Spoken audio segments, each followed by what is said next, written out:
Because I had a situation where I had a woman, we were fuck buddies. And this was a chick who would, when she did come over, you know what I'm saying, for sex, she would do extra shit. You know what I'm saying? She would even bring me shit. She was the type of woman that would be willing to cook me a meal and take me out on her dime and all that other shit.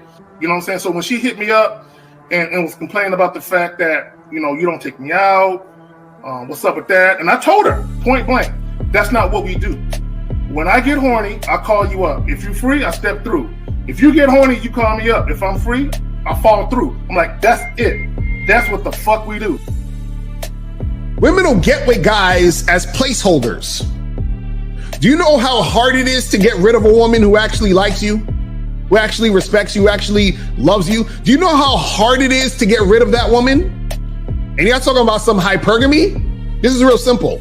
The reason why women treat you like shit, the reason why women got an attitude with you, the reason why women fucking diss you and disrespect you is because they never liked, loved, or respected you in the first place. But every time we look up, we gotta fall to our knees and worship the feminine. Who's worshiping us? Who's worshiping the wonders that we built, the lands we've conquered, and all we get to hear every day, day in and day out, is how fucking sorry we are, how stupid we are, how barbaric we are. But when a woman meets a man that's valuable and knows who the fuck he is, she knows that she can never overpower a nigga with game or a real dude or a man of value and not even to say a man of value, because that sounds too much like what other niggas be saying. What I really mean is a man that knows his value. When a woman is dealing with a man that knows his value, she knows that she cannot overpower him. So she ends up saying to herself, well, if I can't beat him, I gotta join him. But when a woman is in a room full of dudes that know they value, she knows that she has to submit. And if she don't submit, she got to get the fuck up out of the room. Choosing a woman is a personal decision. Does that woman bring you peace? The two of you communicate well? Do you get along? Okay. Are you growing something together? Is there trust? Let's talk about the partnership. You know what I mean? This is what matters in the end. It's not how well she looks on your arm.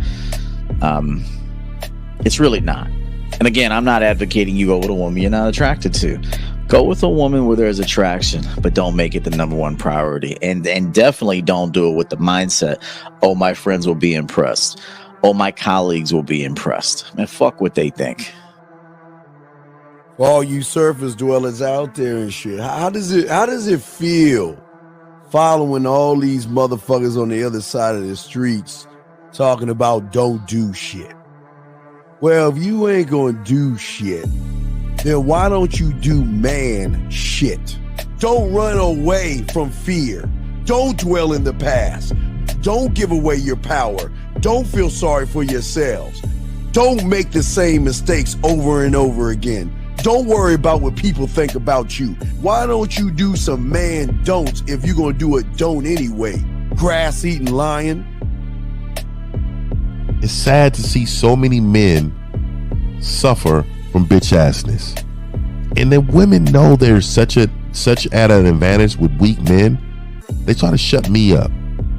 This is the part of being a man, is standing on your squares, understanding that nobody's going to move me. I move mountains. Nobody's going to move me off my square. They need to respect your word. There needs to be a shift in behavior when you get home. They need to understand what the deal is when you're around them. There's no such thing as compromise with men. Compromise. You should be fucking at the truck stop. All day. That's right. These conversations are obviously too in depth. They're too in depth with these bitches, man. What are we talking about? You're a truck driver. Bitch, I come in every state and I fuck hoes. That's what I do. And you gonna be one of them, or I'm gonna find one that will. And the thing is, if she got an issue with you not having a place to stay, that means she ain't really feeling you. Respect to Scary Perry for the $5 super chat. He says, "Salute to the Real Game No Theory panel, best show on Sunday." I don't know what leaving pussy on the table means, because pussy's not valuable enough to be left on the table in the first place, in my opinion. Exactly. I'll have Christmas lights back there. And I'm fucking bitches under the light. The following program is rated MAN. It contains assertive men who are kings of their castles, men who don't make excuses or blame women for everything that's going wrong in their lives, men who don't make the game about women, instead they make the game about the man. So, if you're into theory or use soft, weak-ass words like hypergamy, red pill, no fap, be on your purpose, high value man, or money, clothes, and status, buddy, you're in the wrong place, and you need to go 2 doors down where the male cuddle parties and circle jerks are going on. This is a man's space. Since the fall of the PUA community back in 2007, most PUAs ran underground because they had nothing to offer.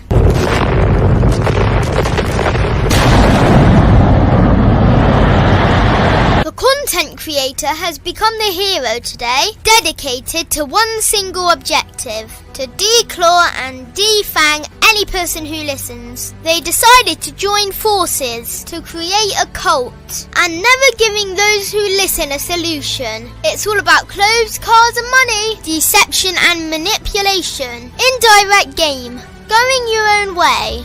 They talk pills and plates. They complain. They blame. Fake it till you make it.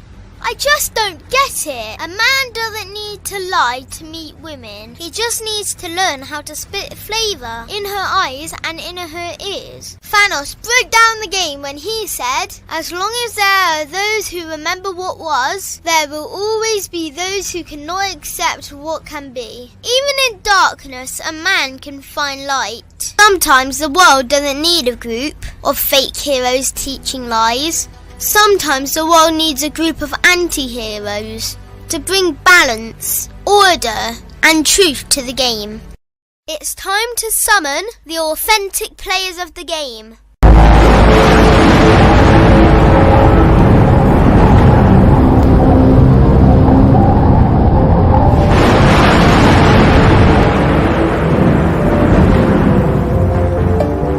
Only one group dares to challenge this threat. Gathered together from the cosmic regions of the streets, these anti-villains are hated because they put all the accountability on the man. They know the game will never be about women. They fight for every young man who is trying to learn their family name. Dedicated to truth, keeping it real, and manhood. Get your notebooks out, ask questions, and call in. Don't just listen to the message, become the message. All right, fellas, what's up? Yo, what's good? Yo. Good. What up? All right, let's do our round robin. Start with the Angry Man. Angry Man, tell me yourself real quick. What's going on, everybody? Glad to be back here on Sunday. What's going on with everybody on the panel? Let's get it. All right, let's get it. Zag, you up, brother? All right, what's good? Manhood is a skill set. If you don't know, you're about to know. Let's go. All right, Lucario. What's going on? Shout out to everybody in the chat. Shout out to everybody on the panel. Let's make it happen. Let's go. I'm good. All right, guys. Tita Dean Williams, guys, get y'all crayons out. Get the likes up. Call in. Ask questions. Miles, you up? Yo, what's going on? It's your boy Miles Cunningham, representing that bad boy membership. You feel me? Also representing Real Game No Theory. Go get your coaching, all right? Because you know you need it. So let's get it. Thankful for another opportunity. Let's go. Oh, and wait, let me bring my dog. Wait, show on the always popping. All right, we have Man, what's happening, everybody, man? Appreciate every week to be on this panel with everybody, man. Just let's get this thing on, man. Let's get it going. Man. All right, Zach, you got the topic. You started, bro. Yeah, man. I hear an echo. Yeah, well, I'm hearing an echo. You hear an echo? Let me make sure it ain't me. Is it me? I might have to change these headphones out. Is it me? Nah, it's probably. Let me see. Is it me? Hold on. Can I hear it again? Who's it's only when I talk. No, we know. I don't know. 1 2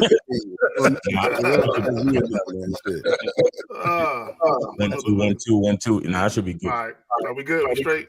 Check. Yeah, we good. All right, fuck it. Okay, go ahead. All right, fuck Go it. ahead, Zach. No, man, I want guys to understand. See, I hear it. It's me. Hold on. Yeah, y'all go ahead, man. But I fix this shit. All right, cool. I say this for the topic. You know, a lot of guys nowadays, reason why they having a hard time getting sex in general is because these dudes don't actually think women like sex. You know what I'm saying? So they feel like they got to tiptoe. They feel like they got to convince a woman to have sex. They feel like they got to trick a woman into having sex. So they, instead of just, letting a woman know what it is, right? They're trying to dance around the situation. And what they don't realize is a lot of times when you dance around a situation, what you do is that you get women who don't really like you. They're going to hang around you and use you for your time and attention and energy. And then you're going to be pissed off and upset that you ain't getting no pussy. But what happens is that a dude who really understands game, right? What he's doing is that he's filtering out women who ain't really for him. So if he want to make something happen, he lets a woman know, this is what I'm trying to do. This is what I'm going to make happen. And if she's down, she's down. If she's not, she's not. The problem is that a lot of guys, they lie to themselves and then therefore they lie to the woman. They're like, well, listen, I don't, they act like they don't want it, but they really about that. But then they want to present themselves as the type of guy that don't want it, thinking that's going to make them get it easier. And it's like, bro, just be upfront and let the girl know what you want to do. You feel what I'm saying? Well, let me add this, and we Miles and I touched on it in the show that we did yesterday, and what a lot of I still hear that fucking echo. Fuck you out there, dog. Go ahead, man. Fuck it, man. Anyway, Man, dog. So we said Mike. What you say? It's that Mike. All right, the microphones or something. You got it. Let's go, man. Let's go. Fuck it. The show must go on. We were talking about the duplicitous nature of women. Men can also be duplicitous because if you're dealing with a woman and you're mainly motivated to deal with that woman because you're sexually interested in her, how come she don't know that? Right. How come she don't know that? Because my thing is this: when you're authentic and transparent with these women, it's actually a benefit to you both. You know what I'm saying? Because she knows exactly what she's about to get into. You're basically setting her expectations for how you're gonna fuck with her, and then she can make that decision as to whether or not she wants what you want. And if she don't want what you want, then she can go ahead and go over there with it. You know what I'm saying? And you save time for the both of you. But a lot of guys don't understand, because see, a lot of guys think being thirsty for pussy is letting a woman know you want sex. No, also being thirsty for pussy is concealing it and hiding it. You know what I'm saying? Because you're willing to take a chick out on multiple dates just to get next to her sexually. That's some sucker shit. You know what I'm saying? I'd rather be the guy to tell the chick straight up, and she tell me, no, I'm not interested, and I can go on about my way. It took me I had a 5-minute conversation to figure it out. A lot of these niggas, it's been a month or two, you know what I'm saying, before the wheels fall off and the chick ain't with it. You know what I'm saying? So that's all I want. It's all about just letting women know what you want, being man enough, letting your balls hang, right. You know what I'm saying, and letting chicks know what it is, and either they with it or they not. It's that simple. I want to, for all my sneakerheads out there, right? I'm satisfied with my shoe size. I really am, meaning what I mean when I say that, like what I mean is, I know when I go to the sneaker store, I could pretty much only ask for like maybe 1 or 2 sizes, maybe 10 or 10 and a half, depending on depending on the company. You feel me? And I'm totally all right with that. You understand? And I'm not afraid of the fact that I can't wear 12s, and I'm not afraid of the fact that I can't wear 9s. You understand? I'm not dissatisfied with that. I'm satisfied with the fact that it's either going to be 10 or 10 and a half, depending on the make of the shoe. You understand? And that's a problem with a lot of dudes. A lot of dudes is the scarcity mentality is so prevalent. It's so like it's right there at the front of they conscious and subconscious, where they feel like ain't no pussy out here for me.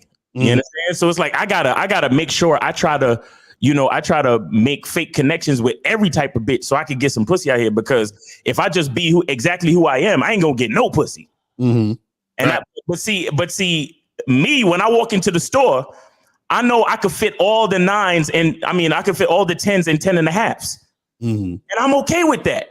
Right. You understand what I'm saying? And here's the thing. When I put my foot in that 10, oh, it fits so good. You know what I'm saying? It looks right on my foot though. Like, you feel what I'm saying? Like when I try it on and I look in the mirror, I'm like, these shits is right. Because if I was to put on a 12, it would look too big. And if I was to put on an 8 or a 9, it wouldn't be right. It would fit kind of snug, and I don't like that. You get what I'm saying? So I'm satisfied with what's for me. And I have the abundance mindset to know that the size that I fit, most stores got my size, and I'm cool with that. You understand? So all I got to do is set up in the store, let the shoe salesman know my exact size, try them shits on, and then if I like how they look, then I make the purchase, and that's it. Well, you know, most guys out there, if you think about what's going on with most guys, they're terrible in bed. Okay, you know they ain't got no sex game. Oh, you always be saying they can't kiss, can't fuck, can't lick pussy, or spit that yak in that woman's ear to make her even come without him even be around her. So what they try to do is they try to lie their way to get some quick pussy, because all they're gonna get, what, 2 minutes of sex. You know, they still got that high school mentality, you know, kiss her on the neck a little bit, kiss her chest one time, spit, hit, roll over, and then move on and stuff like that. That's the mentality, but they don't understand women don't want that from suckers, man. They don't want that kind of stuff. So they got to pretend to be like these men on this panel to get a bit of play, because they know at the end of the day, they just suck in bed, man. They just terrible. They got whack game. They don't know how to talk. They don't know how to communicate. They don't know even how to ask what they want. They're too busy talking at women versus talking to women. And that's wrong, man. I'm gonna talk about it from the other side, right? It must be very difficult to wake up and hate yourself so much you can't even be yourself to people you don't give a fuck about. It must it must be painful. You know what I mean? Just think about it like this, dog. You wake up, you look in the mirror, and all of a sudden you just see somebody else on social media that you've always been wanting to be. So I'm going to dress like this guy. I'm going to talk like this guy, because this is what's going to get me some ass. Right. When you talk to that woman is going to see you for who you are, because she's gamed up. She has her own angles that she wants to play, and you're just going to be a puppet into her web of deceitful lies if you can't see through them. She is going to use you like you need to be used, because you're a bitch. So I wanted to say it from the reverse side. There's too many men that walk around believing so many other influencers. Like I like, just for a prime example, right? I seen a 54-year-old man that had these shoes on. They had holes in them, and they cover his whole foot. Now these was made holes. Like, it wasn't like, I guess they're expensive shoes. I guess they're Kanye West's shoes or something. Like spaceships on the foot, right? So I asked him. I said, "Bro, you do know that none of this shit is for us. None of this shit right here is for us." He was like, "Man, my wife bought them for me, man. I thought it'd be nice for me to, to wear for her and shit." I said, "You like them?" He said, "Nah, not really, man. But I wanted to be supportive." Oh God. So this is what I'm saying. So you have lowered yourself so much to be a pleaser of everybody else, you can't even be yourself. Bro, 50. My woman bought me a shirt one time. I said, "Take that shit back." I said, "I don't wear shit that look like that." Just like that. I told her just like that. Her face, she was hurt, but I'm like, but I had to tell her like that. So that way she never, first of all, if you want to buy me clothes, I'm going to go to the store with you and pick the shit out and you can buy it. I just tell them to add to my Amazon card, man. Send me some Amazon gift cards or something. Well, my thing, I wanna piggyback off of Miles when it comes to the shoe analogy, right? I'm convinced that the vast majority of dudes in the world wear size 12. Yeah, that's me. And the reason why is because every time I go to the damn shoe store, I'm catching hell trying to get the size that I want, which is 12.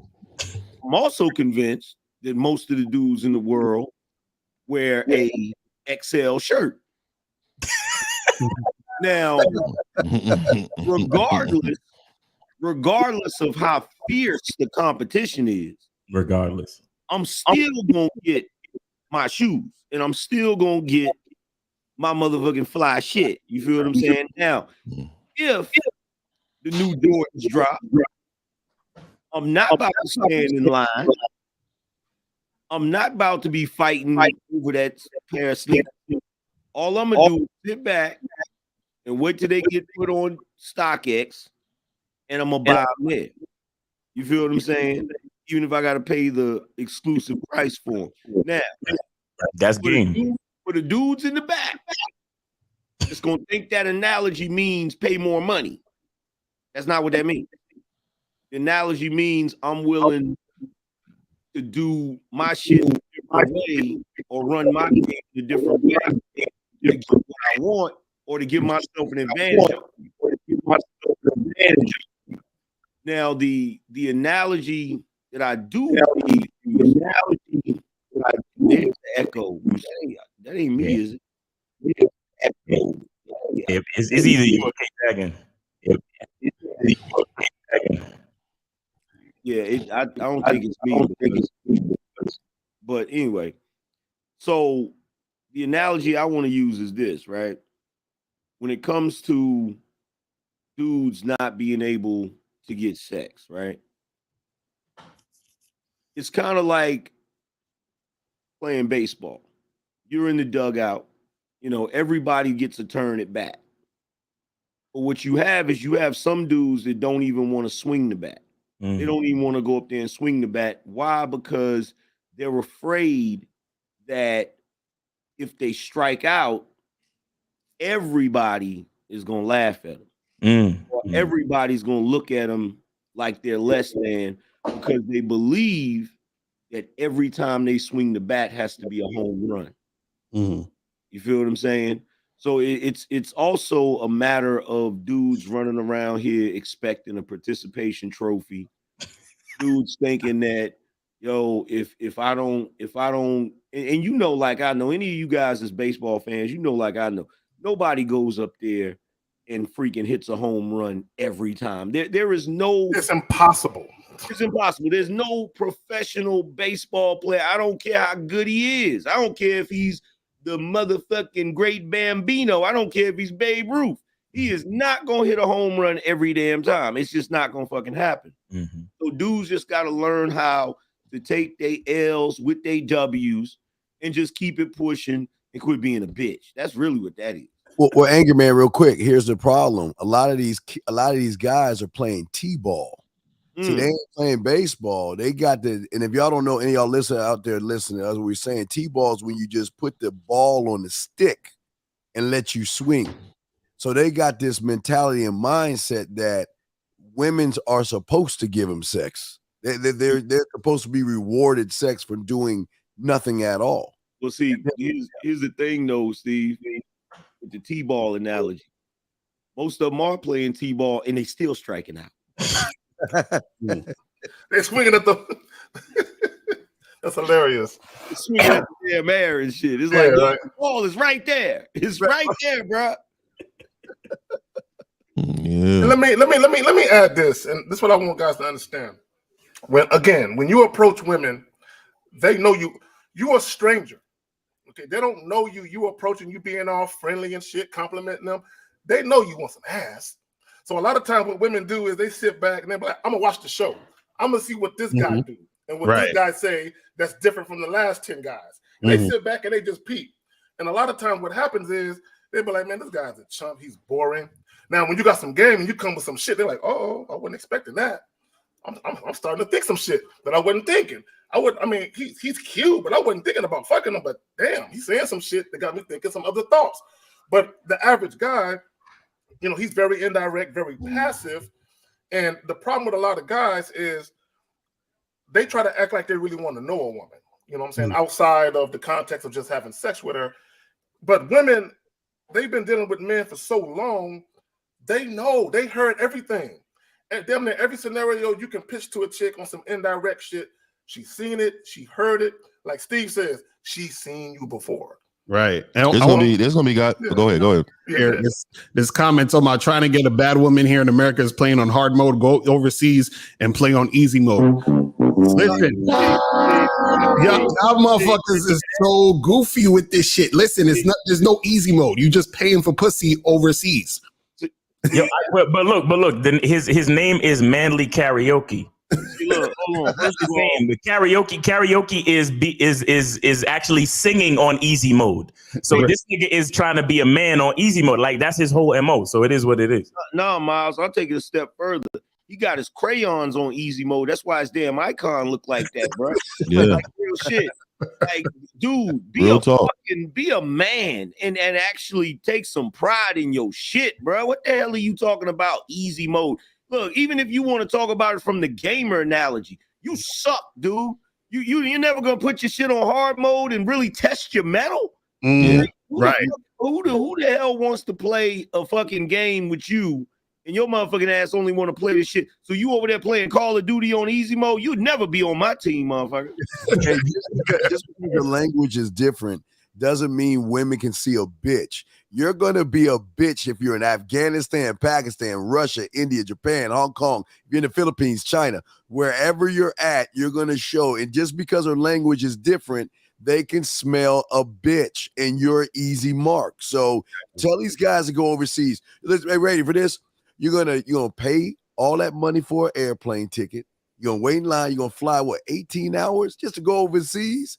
Just for what? 3 minutes of pussy? Man, bro, all I know is this, like real talk, Manly Karaoke, like bro, you wouldn't be able to be a part of my crew on Red Dead Redemption. You get massacred, bro. Like you easy mode, fuck out of here, man. And the thing is, these dudes out here is just really cheap. If we're gonna be honest, if you're gonna be tricking, a lot of these dudes, they go overseas because the pussy's cheaper over there. But you can still pay for pussy in the states here that it's legal. You feel what I'm saying? And so you don't got to travel all that way. But the thing is, a lot of these dudes, not only are they tricks and they ain't got no game, they also cheap as fuck. You understand what I'm saying? So what they're going to do is they're going to go overseas to pay all of that. But the stupid part is, like Steve said, you're going to pay for a plane ticket. You're going to pay for fucking hotel stay. So you might as well just go to Nevada or some shit and pay for pussy there. I don't understand what the fuck is bunny ranch. Hit the bunny ranch up. There you go. Keep it in the American economy. You know what I'm saying? Right. Guys, put a question in the chat, or call in 516-387-1224. 516-387-1224. Call in, guys. These niggas out here tarmac tricking. Like it's bad. That nigga flew around the world to catch gonorrhea. Right. Oh. They actually think they're talking to women. They actually think that they're messaging women. Y'all better watch that. Was that 90-day fiance overseas? No, they be thinking they can't be like, they don't think these women overseas can see what's going on. You know what I mean? That's what they think. Mm-hmm. They know. The women overseas know what you over here for. As soon as they see an American dude, especially you niggas, they know exactly what you're trying to do. Right? They gonna be like, he was not successful in the States. That's probably why he's over here. See, what they don't understand is that there's only one easy mode, and that's learning game. You know what I'm saying? And look, they really know. They really know it, just like he said, when you niggas go over there, they really know you a fucking loser. You know why? Because all across the world, women of every race and culture, they know one thing about Americans. They know that black men are the ones that represent a certain amount of sexuality. We got a certain type of reputation. So if you're leaving America to get women, they already know what time it is. They already know you're a sucker. And this is why we go so hard on Will Smiths of the world. Like because they're bad for the brand, man. He representing us bad. People in Germany are seeing him right now, like, oh man, is that how they really act? Right. We ain't like that. No, on some real shit. Angry said, yo, because everyone always says how Western women are easy as the most promiscuous women. So women are like, you can't get no pussy in America? Right. You really ain't shit. Women are like that all over the world, man. That's super, all of those other countries is looking at the freedom of speech, the slut walks, the way that women dress over here, and it's like they're looking at it like everybody's fucking in America, everybody. And so they see way too much freedoms over here, though. Here, to these other countries, and it could be a pitiful reality. It could definitely be a pitiful reality, especially when like that's what you're reduced to doing because you have to, or you feel you have to. You understand? Like go into the title. All women know you want sex, and you're trying to disguise it. It's kind of like when you first, like when you was super young and you thought that if you close your eyes that the other person can't see you. Right. Hey, remember overseas that there was a Japanese woman that got 20 iPhones from 20 guys and traded all in and got a house. Don't think. Hey, look, like everyone's telling y'all, women are gamed up everywhere. They're gamed up everywhere, and they know you ain't got game. Yep. They've been gamed up since, like, that's what, see, number one, to the dudes out there, understand what you're dealing with. Women have evolved to have fucking game. And the reason why is because for most of the history of the world, they have been the weaker physically of the two sexes. So they had to be gamed up to get what they want out of men. Right. Like, real talk. So you walking into it thinking that you clever or some shit. Nigga, you not fucking clever enough to fucking trick this woman into thinking that your ass just, you just walking around whistling and shit, and you just happen to be over there, in a third world country in a damn brothel. Oh, I was on vacation and I just, wandered in here. Like, get the fuck out of here. This goofy dude in the chat totally says overseas girls are hotter, less feminism, running rotations is easier overseas. Nigga, what rotation are you running? In order to run a rotation, that means that you have women who actually fuck with you, that actually like you. You ain't running no rotation paying hoes, bro. That's not a rotation. All those are YouTube talking points too. You know what I'm saying?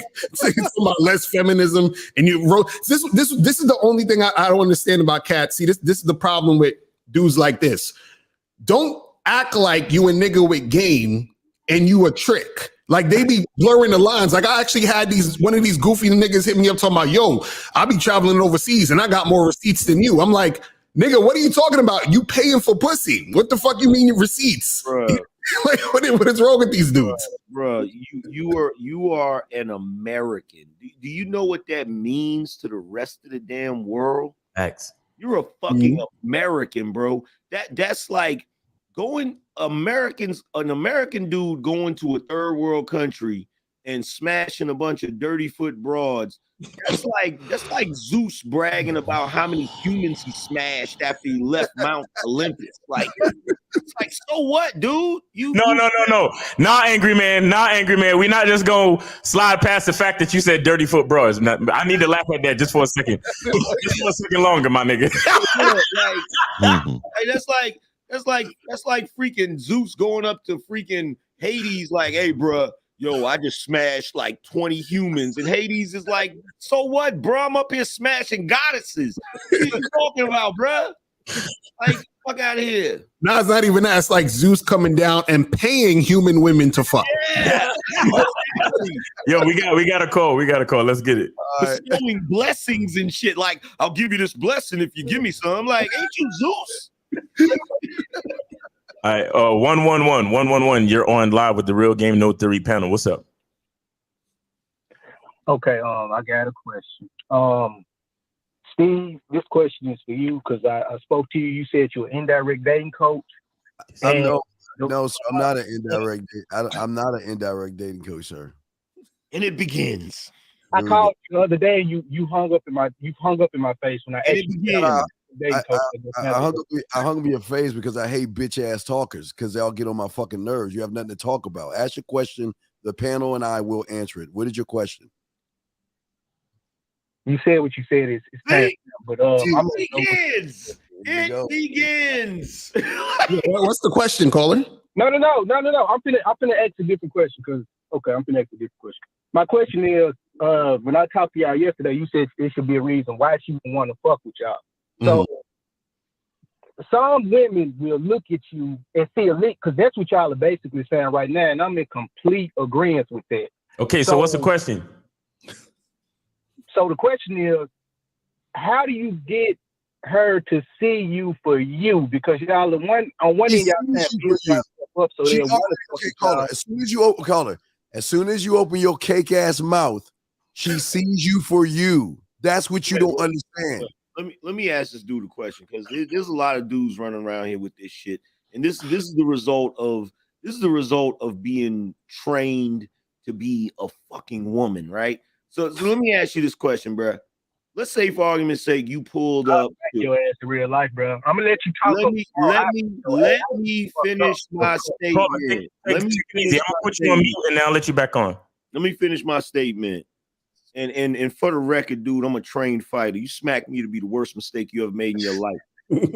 Getting back to what I was saying, dude, if you pulled up to a fucking party or whatever in a Lamborghini and you hopped out of the fucking car and some chick was all over you because of that fucking Lamborghini, you gonna turn down that cooch because you don't think she sees you for you? That's my question. All right, caller.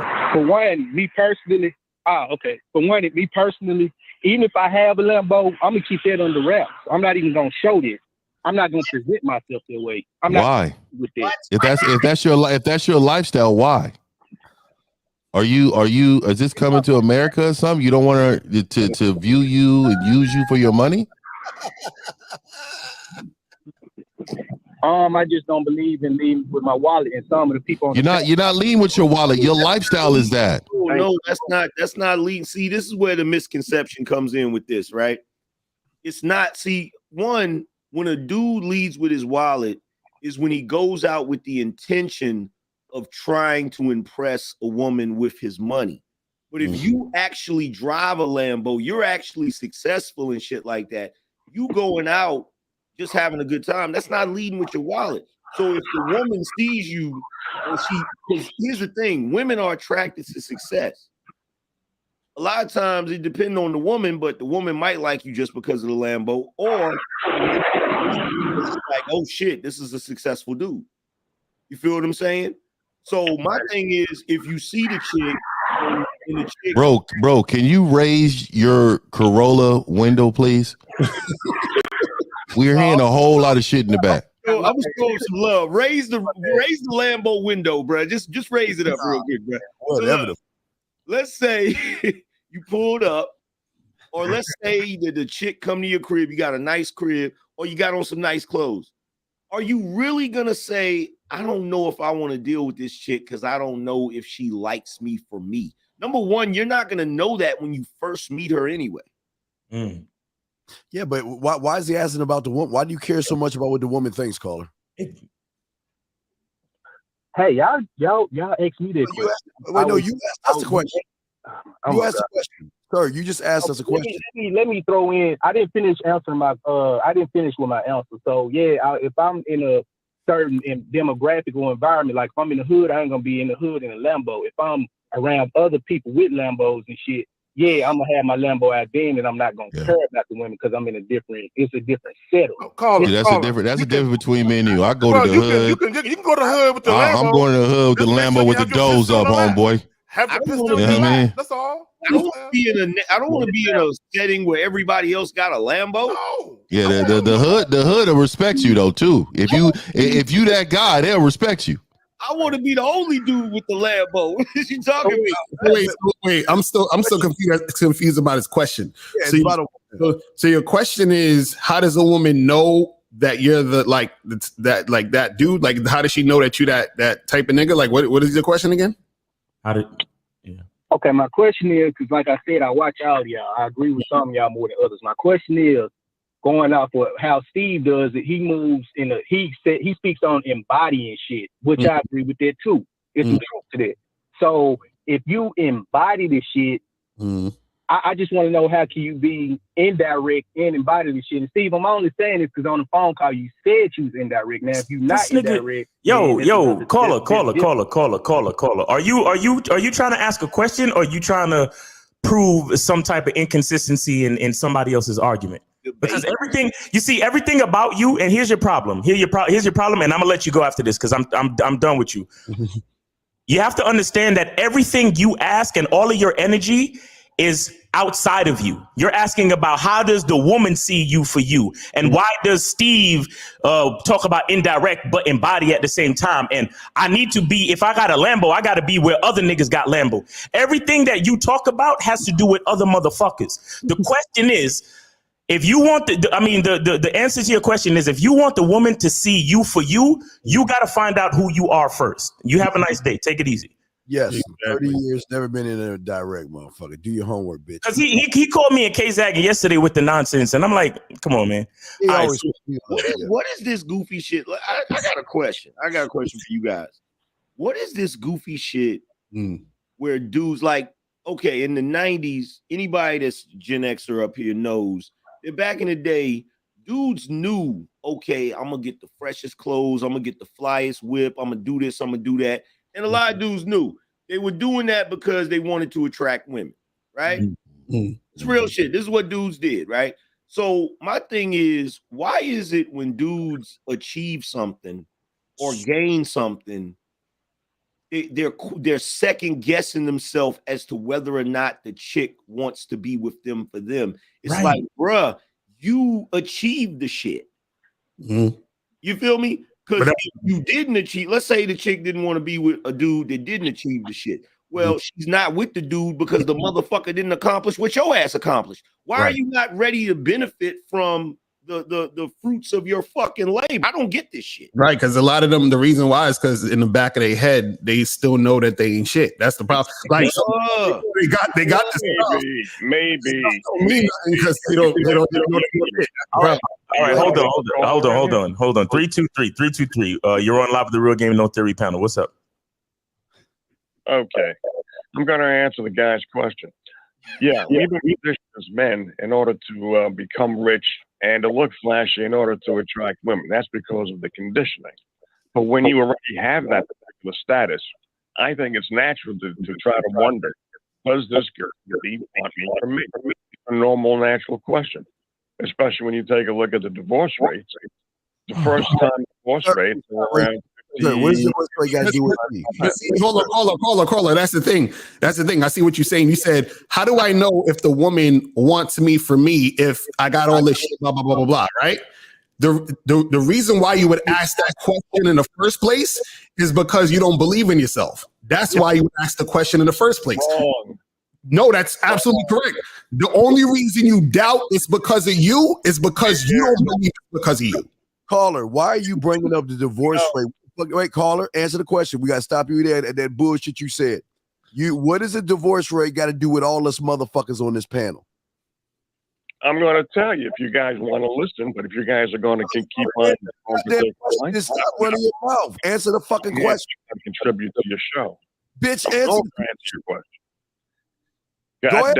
I'm going to answer your question. Here's the thing. You do not have to have an inferiority complex in order to wonder why this girl likes you when you've got the so-called Lamborghini. It is normal and natural to realize that. If you do not know that that's what's happening in America's culture and around the world. Caller. Okay, caller, hold on. Let me ask you a question. Caller. I'm going to ask you this question. You are wrong, Sonny. Caller, were you getting women before the Lamborghini? Yes or no? What? Were you getting women before you had a Lamborghini? Yes or no?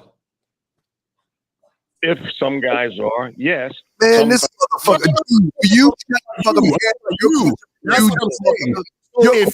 right. So the fact that you're saying I don't know if she's with me because of the Lamborghini or not, that means that you wasn't getting no women before the Lamborghini. Means this is why you're questioning it now that you got the Lamborghini. A little, but here's the thing. To the guy that's on the on a particular premise. To the guy that's on the phone. isn't necessarily right. Sir, let me ask you a question.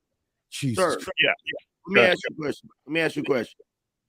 All right, you're a sports fan, right? Yeah. Who's your favorite ball player? Let me see. Dr. J from way back when. Okay, Dr. J. From way back when. Okay, Dr. J, that's it. That's it. We good. Dr. J. Let's go with Dr. J, right? Okay. Do you think Dr. J ever asked himself or said to himself, you guys wouldn't like me if I wasn't good at shooting ball? Probably. If he does, that is I guarantee you, if he asked himself that question, he would have never been Dr. J. You can't guarantee things, okay? Because you're coming out with the wrong premise. You're absolutely making a statement that's supposed to be in the area of absolutism. It's not. No. One thing's absolute is me. I'm absolute. Hold on, sir. Hold on, sir. Wait. Don't worry about what I'm going to do. We don't get it. I raise my service dweller. You shut your goddamn ass up. Listen to me, service dweller. What's absolute is me. What's absolute is Angry Man for himself, 50 for himself, Miles for himself, Lucari for himself, and K-Zach for himself. You can't accept that we are absolute for ourselves. We don't give a fuck about what women think. But here's the thing, though. What he just said, what you just said, dude, that's on the phone. Dude, check this out. Hold on, dude, check this out. What you just said was actually a fallacy, because the same way you're telling me that I can't guarantee that Dr. J didn't say that, you can't guarantee that he did. But what you're doing is you're trying to side. I'm not guaranteeing that he said it. Listen. What I'm saying to you is that someone who is an achiever, like a professional athlete, okay, someone who is an achiever like a professional athlete is not walking around questioning himself about certain shit like that, because that interferes with you achieving. Mm-hmm. Okay, that interferes with you achieving. Confidence is what helps you achieve shit. If you're walking around second guessing yourself all the time. Yeah, I agree with you that confidence is what helps you achieve. But no, you don't agree. That motherfucker said that shit very condescending, bro. Exactly right. Yeah. Confidence achieves things and whatever. This tonality told it all. What about your Lambo? The absolutism is for. Do you know what would happen? Wait. Let me say this. Let me say this. Do you guys like another point of view, or do you guys just think you're right all the time? Let me say this. No. We know that you're wrong. So what I'm saying, real quick, caller, is this. Answering the question. No, caller. So let me ask you this: does a woman want to fuck a guy because of his Lambo? Yes or no? Answering the question. No, I'm asking you a question. Does a woman want to fuck a guy because he has a Lambo? Yes or no? Guys, you are not right all the time. Okay, stop. Get him, man. Get him off, man. If he can't answer the question, he sounds vaginal. He sounds real vaginal. Answer the question. Look, hold on. Answer the question. Okay, I can't waste my time. Look, here's the thing. Guys. That nigga out here. Get over here, you damn nigga. Let me say this to everybody watching the show, right? You got 6 grown men up here, and this is the show we're on. You're not going to call in and lead the goddamn conversation. That's a very feminine fucking thing to do. Now, aside from that, since we were on the sports analogy, since you didn't want to listen, let me say this. If you walked up to Vince Lombardi, if he was still living, and said to him, hey, coach, I don't know if these women like me for me or if they like me because I'm an athlete, he would probably slap the taste out of your mouth. Because he would look at you like, okay, you're saying what? Well, if I wasn't this NFL football player, they wouldn't be giving me all this ass. But you are this NFL football player. That's right. Shit, you dumb fuck, and keep it moving. Right. Hey, and what I seen, like I listened to this guy, you know, just by his analogies, right? And anybody like Dr. J had to be a lot older than us, right? So you gotta imagine his thought process, right? So he's come from an era where there was no technology. You actually had to go up and talk to him, because that's the era I come in. But I know he's a lot older than us, right? Mm-hmm. So what I'm saying to you is, this guy is the guy who hates the winner circle.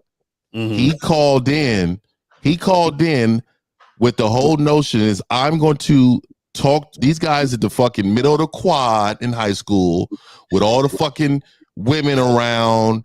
I'm the guy holding their books to go to fucking class, but they go over there with those guys at lunch. That's who the fuck just called in. So what I'm saying, I'm telling you, gentlemen, we're not only dealing with vaginal speaking men, but we're dealing with men with childhood trauma, with men that are us. Right. It is very, like, he's the guy who just said, like, my perfect analogy, Lucario, but he's the guy also that if we were inside the club, he'll be on the wall, not doing nothing. We active, but he's going to race outside before the club is over and leave on his Lambo. Right. You know what I mean? Well, look, He's a bitch ass nigga gonna come outside the club and lean on his Lambo, thinking that's gonna help him. well, number one, I find it utterly fucking ridiculous that when we ask that question about Dr. J, we gotta wonder if Dr. J was confident enough. Did you see his afro? Did you see his goddamn afro? Nigga, Yo, we got a call. We got I'm doing 919. You're on. Motherfucker had Chucks on doing crossovers. The Real Game No Serious channel. What's up? 919. Hey, can you guys hear me? Yeah, we got you. Sure. All right. I first want to shout out the channel, but also I want to shout out to Dean Williams. I called him to your show last night. Okay, what's your question, brother? What's up, man? All right. So I just want to know, based on your show today, how would you do this towards I guess going what you want. Is anybody hearing that echo like I'm hearing it? Y'all hearing this shit? Weird. Everything sound weird. I don't know what's going on. He has something on in the background. Yeah, he's got to turn his. Are you on? Do you have us in the background? Yeah, on your computer, turn that shit down, or get off speaker on your phone. Get off the Bluetooth, maybe. I don't know. Yeah. All right. What about now? Yeah, better. Yeah, go ahead. All right. Yeah. So pretty much, I just want to know. Your topic or your topic of today is all women know you want sex. Trying to disguise it makes you look weak. So how do you pivot from trying to disguise it to actually just going for what you want? Disguise it. Okay, real quick. Hold on, real quick. To go for what you want. Caller. Hold on, real quick. At 11:45, when we get done with the call, Long Island boy. Can y'all bring that comment when we get done with this call? Yeah, let's holler at him. So caller, you said, how do you say your question again? Yeah. So how do you pivot from trying to disguise it to just going for what you want and being unafraid to go in that direction? See, key word, you said afraid. Your problem is you're afraid of the success. And even the knock on the Long Island boy, dog, you don't know how cold the motherfuckers on the panel are and how much pussy we can get. So I think you're off. But anyway, let me get to this caller.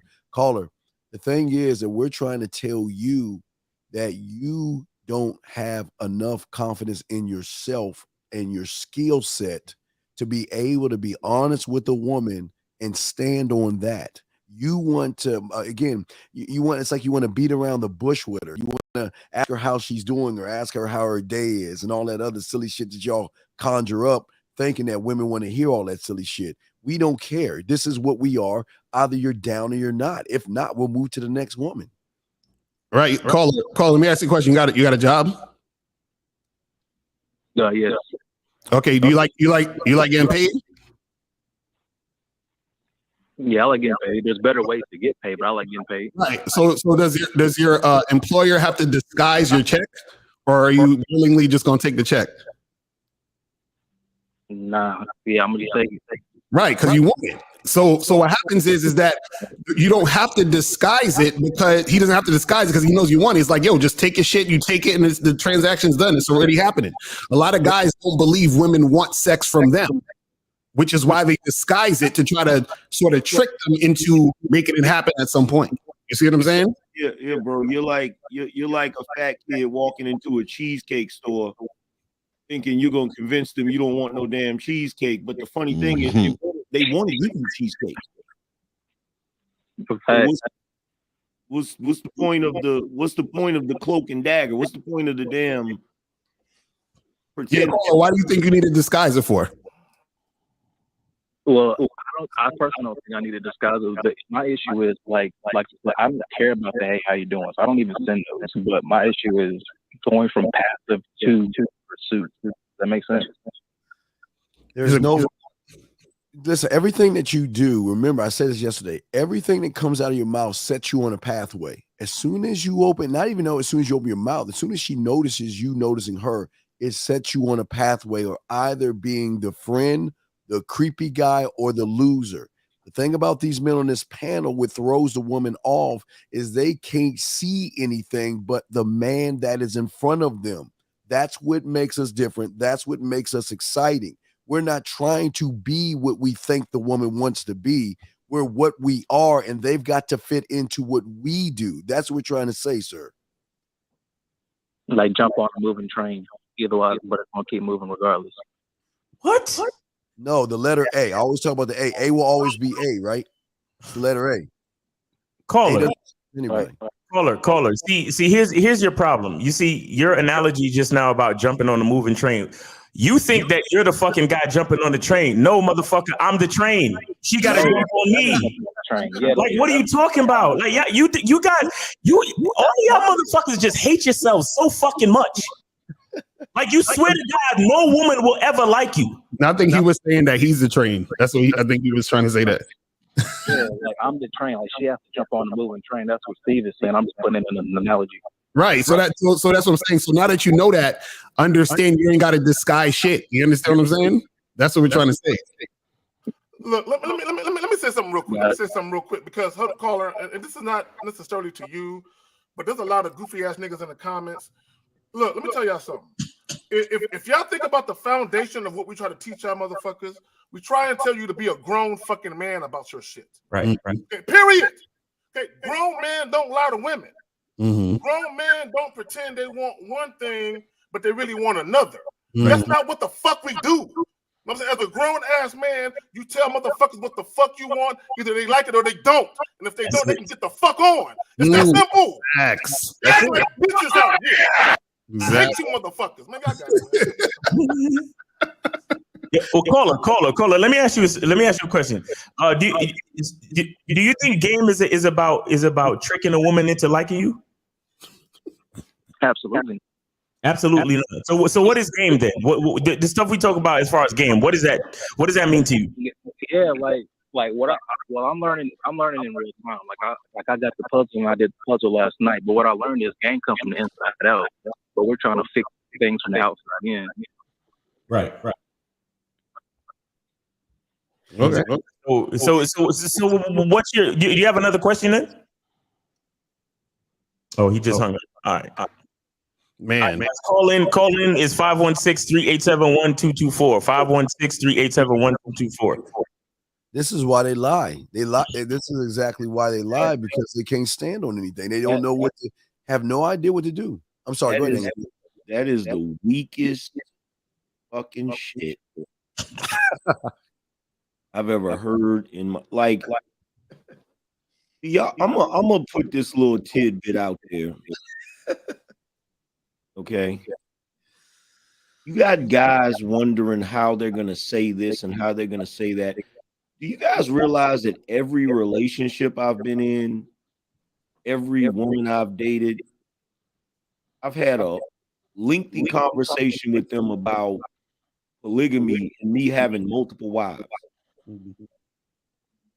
And most dudes would be like, I would never bring that up to a woman I'm with. It's because you're a bunch of bitches. Like, you're a man.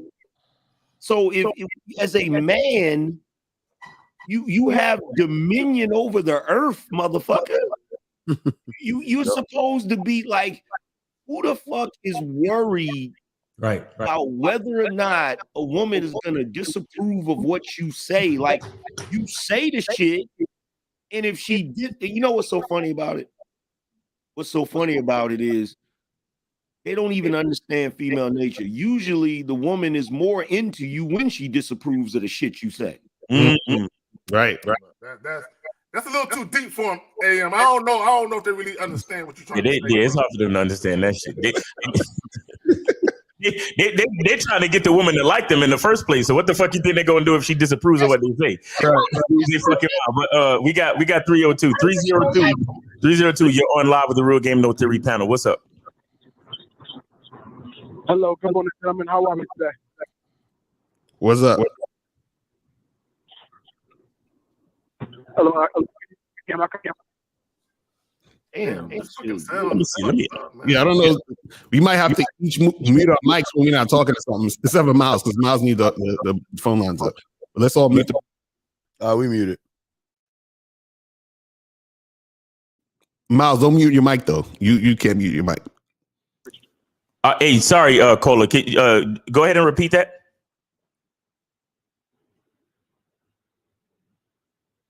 Hello? Yeah, we got you. Go ahead and repeat that real quick. Okay, he hung up. All right. Nigga, that's not us. Nigga, that's these boost. I'm telling you, dog. All right, 864, you're on live with the Real Game No Theory panel. What's up?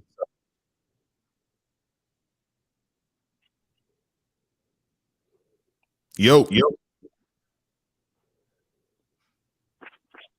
Hello? Yeah, can you hear us?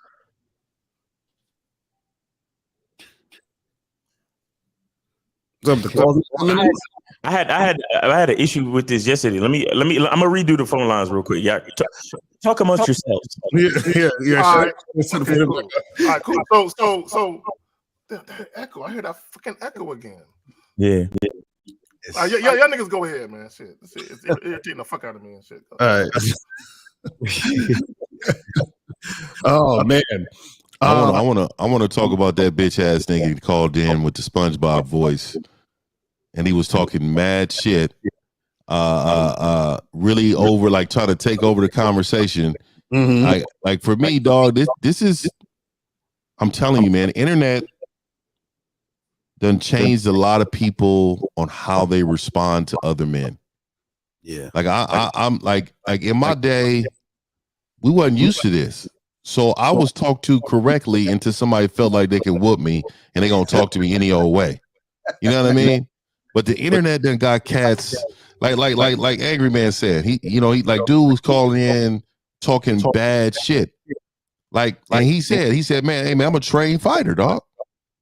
Like people don't understand. They think this is just a game. Like me too. Angry Man, I boxed 15 years, dog. So like this is something I want you men to understand. When you call in, you talk to men, man, there should be a threat of violence that you respect somebody with. So you say, you know what? Let me just keep my distance, say what I gotta say, be respectful, and move on. That's not how the shit's working no more, bro. And I got a problem. The last fucking dude that tried me with that "I'll beat your ass" shit was when I was cutting hair at the barbershop. Dude was a military veteran. I thanked him for his service and promptly knocked him the fuck out. Yeah, but they don't. That nigga angry giving PTSD on the spot. Like, it's like, bro, like look, here's my thing, and I'm pretty sure y'all can relate. Growing up, dudes didn't talk crazy to each other like that. Not at all, man. Because they knew it didn't matter if the dude thought he could beat you or not. Right. You talk crazy, he's gonna swing on you.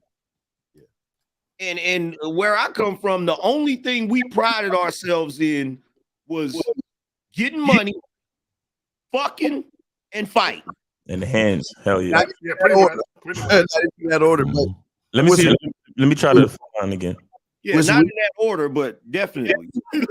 But everybody on the panel go on mute when you're not talking, because that'll maybe help everything else. So when one person's talking, everybody go on mute and then just open your mic when you start talking again. All right. 864, you're on live with the Real Game No Theory panel. What's up? Hey, what's up, fellas? What the man was talking about with material things, I don't think it's always second guessing or trauma in middle school.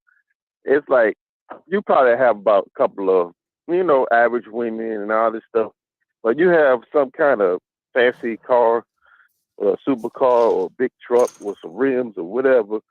How many times that, these other women that sort of bad looking, like on the cover King magazine or even Maxim or something like that, will come to you. Like if I could win I own a restaurant, win the lottery tomorrow, how in the world they found out that you have the possessions that they want to get with you just because you have a certain amount of material gain? Okay, I can answer that real quick. See, this is what happens with a lot of guys. A lot of guys get their confidence through their money and whatever shit they accomplished, right? Which technically it ain't really necessarily nothing wrong with that in certain situations if you boost your confidence because of that, but your core confidence has to still come from within. So if you were the type of guy who didn't get girls, or the type of women that you wanted wasn't checking for you, or you wasn't really approaching them, or you wasn't really getting them, right? And then now all of a sudden you got a nice car, you got more money and all this stuff. You started feeling yourself a little bit more. And then you started attracting certain women. Usually that's happening because of the things you have versus the guy you are. Because if it was about the guy you are, you would have been getting that regardless of what you have. So if you have to question yourself in the beginning or at any point, right? That means that it's really about something else, because if it wasn't, you would have had it happen already. See, this is what guys got to understand when you understand game. There's a difference between a woman fucking with you because of what you got and fucking with you because of who you are. You understand what I'm saying? And so when you have game, you realize chicks is fucking with me because of who I am, because whether or not I got the money, whether or not I got the car, whether or not I got all this other shit, I'm still getting the same type of women that want to fuck with me. I'm still doing the same type of shit that I want to do, and shit is happening to me the same fucking way. So if you got to question it, like, damn, well, you on that Mike Jones shit, like, back then hoes didn't want me, now I'm hot, they all on me. They all on you now because of the bullshit you got, but they still don't really like you. Hold on. Let me piggyback. Oh, that was some hot shit. Let me piggyback on that. But hold on, caller. Hold on. No, nigga. I got it in me, dog. Don't interrupt a nigga. There's a difference between natural attraction and manufactured attraction, which is what you're talking about, where niggas, they get their money up and the women will come, which it don't happen like that. But dudes do all this shit outside of them to attract women. You know what I'm saying? And at the end of the day, there's a difference between genuine attraction. Genuine attraction when a chick is feeling you for you. That type of chick, she's going to deal with you on your terms more often than not. A lot of these dudes that they acquire material possessions and money and that type of thing, when women are going to deal with you, you're going to be dealing with them on their terms. Because they're telling you, I'm only fucking with you because you got this money. If you ain't spending it, I ain't fucking with you. Mm-hmm. Period. See, a lot of guys, they think they can get money and not spend it on women who are attracted to them because of the money. It don't work that way. But you got people out there that does that, though. Nah, bro, it don't work that way. You got people out there that don't spend much. No, it don't work that way. Wait, what do those people have to do with you, though? Why do you care what another man does? It's not about what another man does. He's talking about the whole aspect of the way the mentality is out here. We're talking about you. We ain't talking about that. We're talking about you. When women come to me, it's not about it's still out here. But call, hold on. This notion that, cause I actually had a dude tell me, oh, I get a chick with my money, but I don't spend it. I'm like, that don't make no fucking sense. That's the dumbest shit. Dudes say dumb shit. Oh, I get a chick because of my money, but I don't spend money. It don't even make sense. Look, here's the thing, right? Women they're always going to categorize men. They're always going to do that. The men that they are True. sincerely and genuinely attracted to, that they actually want to fuck, they're gonna prioritize those guys over other guys. Now they'll fuck with you because you got money. Now, hold on, they will fuck with you because you got money. But understand though, the main motivation for them dealing with you is because of what they can get from you and out of you. If you're not willing to pay some bills, take them out on extravagant dinner dates and trips and fly them out and do all that other goofy shit, Well, I detect that, man, with the first conversation they have sometimes. I ain't gonna try to have no Lambo or nothing, but I'm just saying I could detect that if they think I have something. I remember early in this conversation, you said something that I found kind of odd. And one of the things you said is that, you know, those type of women don't come up to you unless you have. So when you talking to men that are used to women coming to talk to them with or without, then you confuse us because we don't understand that language. So what I'm telling you is, like, I think what you're basing yourself on is what you have instead of what's inside of you. Mm-hmm. So I'm gonna tell you as a man, let me just say this, man. Like, whoever's for me is gonna be for me, regardless of what I have. This is why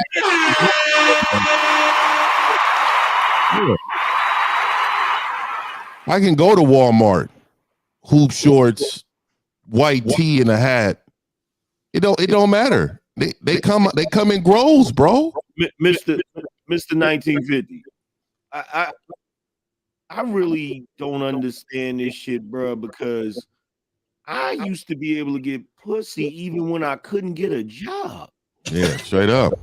Straight up. Facts. Exactly. Because the woman found you attractive, probably. And she The nigga had a bus pass, a flip phone, and Nike slides on. Hold on. He just said it. Hold on. The caller just said it. He said it's because she found you what? Attractive. So that's what we saying, bro. That's what we trying to tell you. So if you can't get a girl, right? Until you got a Lambo or some money and all that other stuff, that means that she's only attracted to you now because of what you got. So that means she's not actually attracted to you. She attracted to your possessions. You understand what I'm saying? But why does he care so much? You can tell he ain't getting no. Why do you care so much, caller, about what these women think? If she's not interested, caller. Women fuck broke dudes all the time. I'm just asking. That's a fact. Hey, AM, there's a thing called homosexuals. That shit exists for a reason. Hold on, caller, go ahead. Go ahead, caller. Your voice, you sound broken, dog. Don't be mad at us, dog. You ain't got. We can tell you ain't got no. Listen, listen. If the guys on the panel can tell that you weak as fuck, what do you think the woman gonna tell?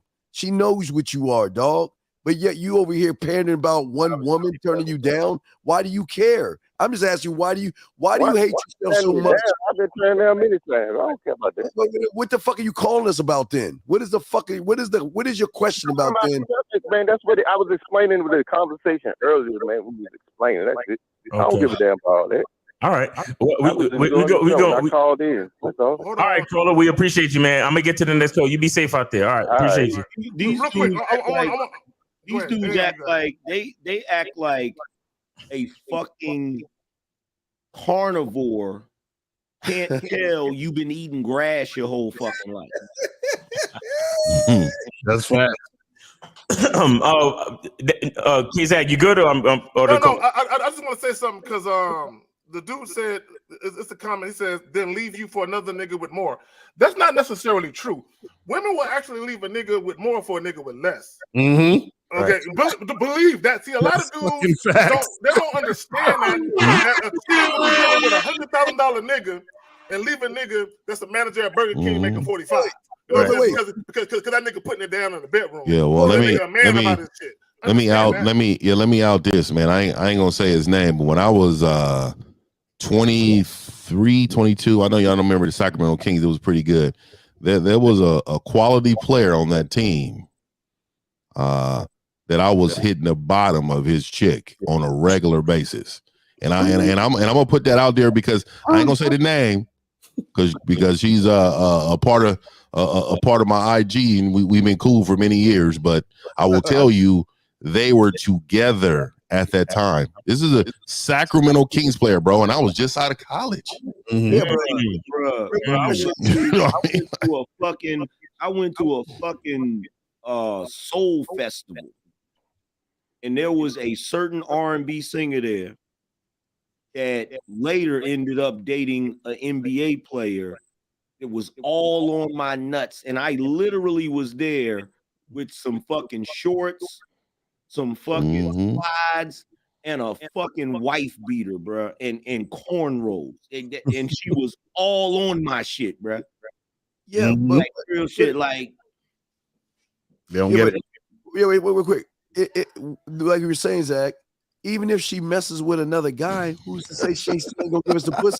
Or wait. Who's to say that not only that, she's gonna be taking his money and buying and furnishing our apartment and our place? Women do that. Look, this is what guys don't understand. And we said it. Look, sexual attraction is the number one way to get women to fuck with you. Period. It's the number one way. Now, can you get women to fuck with you other ways? There's other types of attraction. Right. Okay, can you use your money to attract women? All right, cool. Can you use your resources? You know, if you're a doctor or a lawyer or whatever the fuck you are, can you use that type of shit to it? Yeah, of course. No one ever said you couldn't. But sexual attraction, animalistic, raw, carnal lust, nigga. No, you can't compete with that. Facts. Can't compete with it. All right, let's get to this call 111. 111, you're on live with the Real Game No Theory panel. What's up? Hey, what's up, y'all? I ain't got no respect for all y'all. This is into response with what Mr. 1950 said. I completely agree with you on that threat of violence and all that stuff. That's why every time I call in, I keep it respectful. So don't try to frame it like I just got up there being disrespectful. I was disrespected and I respond. So let me tell you the difference between us and you, though. You called back on emotion. Your feelings. You're in your feelings. So what I'm saying to you is the composure. I know that you cry in arguments with your woman. I know that when you get talked to disrespectfully, you are jumping out of your car on the freeway like an idiot. You're that guy, because when you call back to prove your point, I wasn't even talking to you. I was basically just talking in general. I mentioned a little bit about what you said, but I was talking in general, and that triggered you to call in. So I think you need to check your emotional radar and check it like a man. Calm down, and understand, bro. Like it's not always about you, my dude. That's facts. I'm telling you, if you're in the fetal position on the bed at the end of an argument, that's a problem. My thing is this. I bet you if I made a song, you would think it was about you. No, this is how. My thing is this. My thing is this, dude. I was talking to you because people don't threaten me in real life, bro.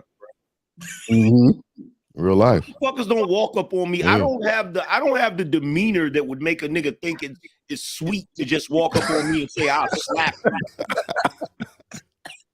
Like real motherfucking shit. I don't know why you niggas be thinking motherfuckers is sweet and all of that shit. Yeah. Like nigga. You don't want to talk shit to a dude and do nothing to a woman and shit. Caller. I'll give you the last word, caller. I'll give you the last word. Am I on mute? No, you're good. Go ahead. I'll give you the last word. No. Check this out. I need y'all to understand. I fuck with all y'all. I'm not in my emotion. If you come to me wrong, like Steve sit up there and call people bitches and shit like that. What I'm saying is, keep coming up in your fucking mouth. It's an echo. This ain't got nothing to do with no women or shit. I'm talking man to man shit. I agree with you. I completely agree with you. Okay. All right. I appreciate that, man. And whether you know it or not, I rock with you. I will get into a fist fight with you and then be cool with you. Yeah, for real. Shake it up. That's where I come from. Like, I don't give a fuck about none of that shit, man. Yeah, me too. I'm with you on that, angry man. I'm the same guy. I think men are supposed to fight. Shit happens like that sometimes. No, I agree. Yeah. When you can't solve it through conversation, you throw them up. All right, caller. All right, caller. You when we see you, it's on site. We gonna set the fight up. We taking bets and all that. You feel me? We gonna shoot the 5 like gentlemen. Though it's all good. Look, that fucking guy that I fucking right, be safe. That fucking Army veteran that I knocked out. If I went to the barbershop right now and he was there, we'd have a conversation. Right. Yeah, me too. Like it is what it is. You lost one. Take it like that. But hold on. Okay, hold on. If I lose a fight, I'm fighting you every time I see you until I win. We're going to get a hold of you. Hey, if we fight 9 times and I win one, that's a certain type of dude, though. And if I got my ass real beat, if I see you, I will stake you. I'm not even waiting. I'm gonna get ahead of you. I didn't let shit go, nigga. Yo, 818, you're on live with the Real Game No Theory panel. What's up? 818. 818, what's up? Going once, going twice. All right, we out of here. Get out of here, you damn nigga! All right, 561. You're on live with the Real Game No Theory panel. What's up? Yo, can you hear me? Yeah, 561. We got you. Go ahead. Hey, shout out to you, man. Shout out to Mr. Jab. The last video was legendary, bro. I ain't gonna lie to you. Yeah, it was. Angry Man and Mr. Job. Yeah, that was a good one, dog. I wanted to tell you that. I was. Appreciate y'all, man. Hell yeah. 80 times, bro. Like I said, I'm a youngin' and shit. You know what I mean? I got my feet wet out here in the streets. You know, I'm from Atlanta. And I just want to ask you, like, dealing with these girls right nowadays in college, bro, is crazy, bro. They're indoctrinated with this whole bullshit, bro. No, stop. Wait. Men don't deal. You just weak as fuck. What are you talking about? You dealing with women? Nah. Service dwellers. Nah. You want to? Sorry. Go ahead and go. I just wanted to make sure I set up the Excuse Fair Crunch cereal commercial while you crying shit. All right, cool. Go ahead. Call it. Did you say you was in college? I'm on my own over here. No, hold on. Call it. Hold on, real quick. Did you say you're in college? Are you in college? I'm in college right now. Yeah. Okay. Yeah, go ahead. So hold on, real quick. So are you a college student at a traditional 4-year college campus? Absolutely. Yeah. Oh, pussy's plentiful. Go ahead. No, go ahead, Brian. No, go ahead and tell us. Go ahead. Let's hear your pity party story about how hard women are today. Go ahead. Finish. Hold on. The only thing I can tell you is to fuck with them fast hoes in college, but the rest of them are like, with the Democrats and talking about all this political shit, all of them in political science and all this bullshit. You got to deal with that to get to. Caller, are you serious? Oh my God! I would be at those political parties smashing bitches. Wait, hold on. He said you got to deal with the fat girls because everybody's political over it. Like, what? I'm confused. What he said? Nah, but you gotta do with the whole time in college. But you know what's funny though? These men be talking about fat women though, but like at the end of the day, you know, like a lot of y'all be smashing these women. And like, and the only reason you use the word fat women because you think we all gonna be cool with that, right? Like there is a lot of men that like fat women that act right. Yeah, so let me ask you this: Would you want to fine ass? Let me ask you this, caller. Would you want a fine ass woman that just treated you like shit, disrespectful, didn't listen to nothing you said, but let you smash, and that was your woman, or would you want a fat woman to do everything you asked of her and follow your lead? Which one would you want? What kind of question is that, nigga? I want to find that bitch. Period. That's the problem. That's the problem. He's young. That's the problem. What is a fine ass caller? What is a fine ass bitch? I'm telling you, caller. Caller. What is a fine ass bitch? Let us know. Educate us. Motherfucker said he'd rather be disrespected by a nice looking bra.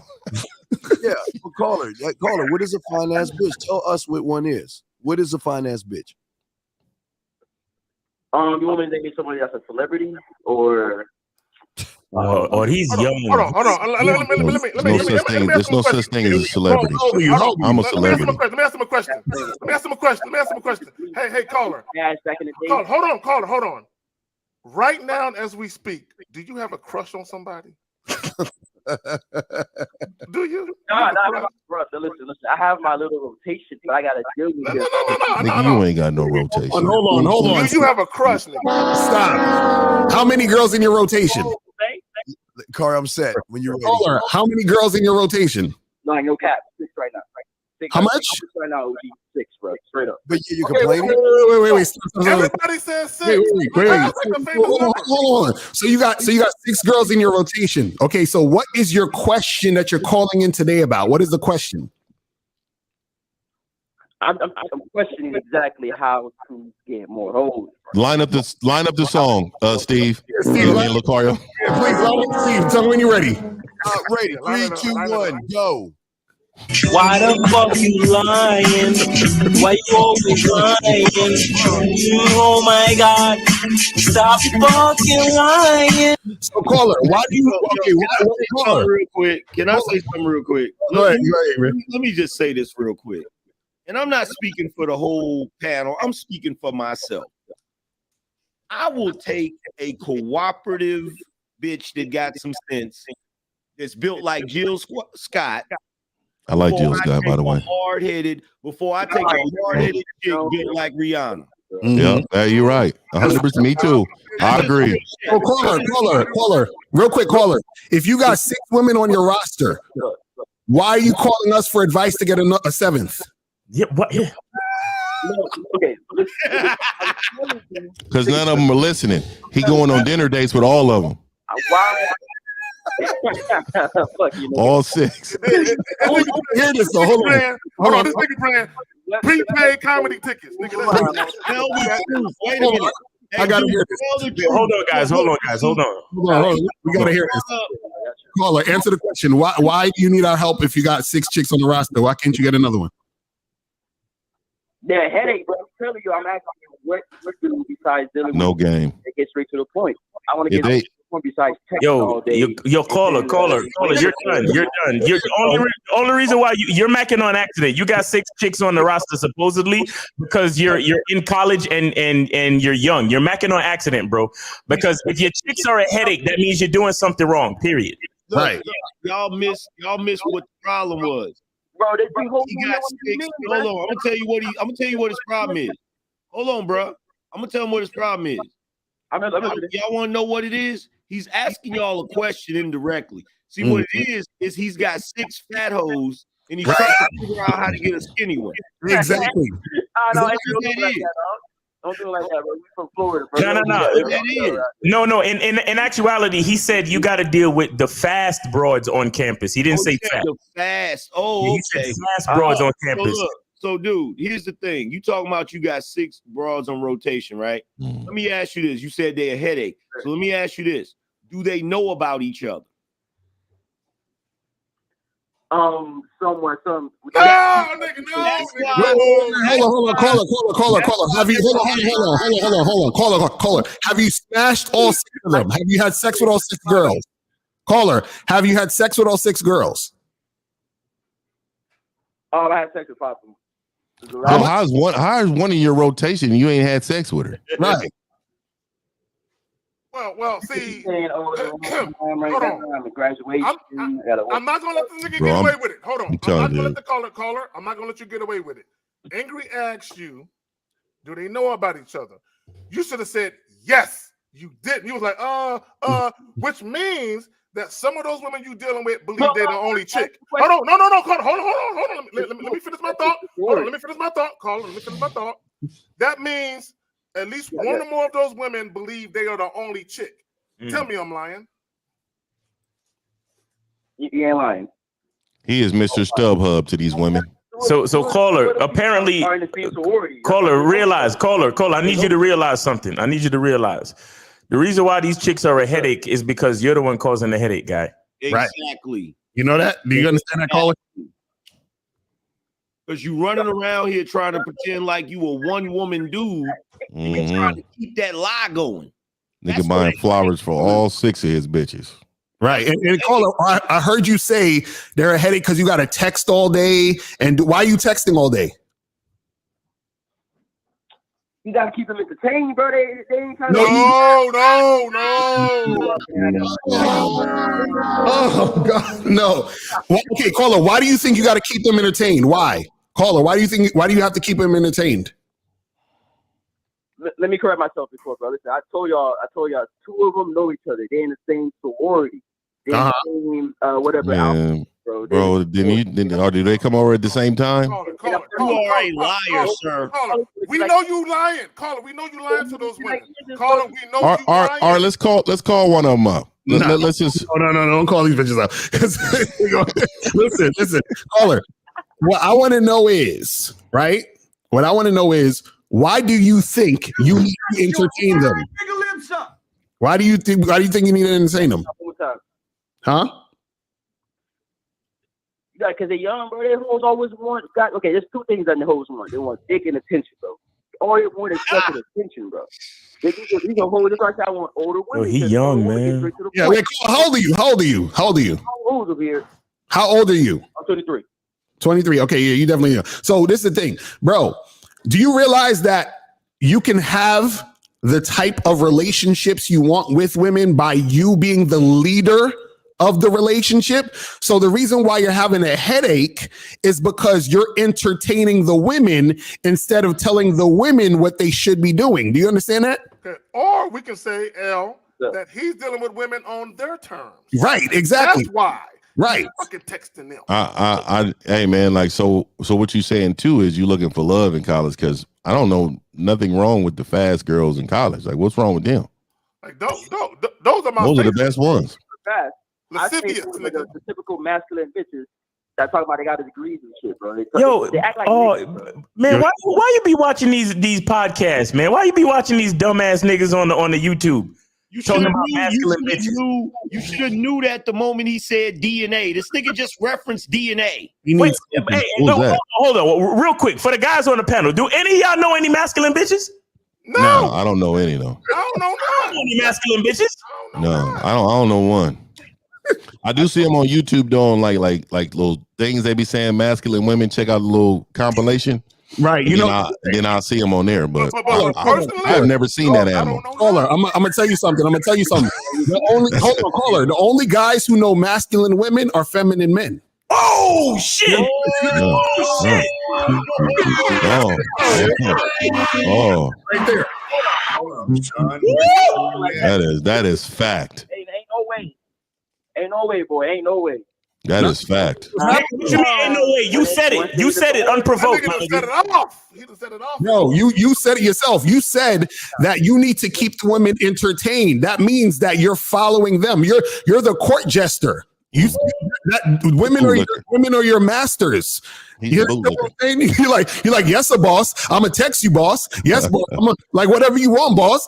That's what you're doing with these women. You shucking and jiving, bro.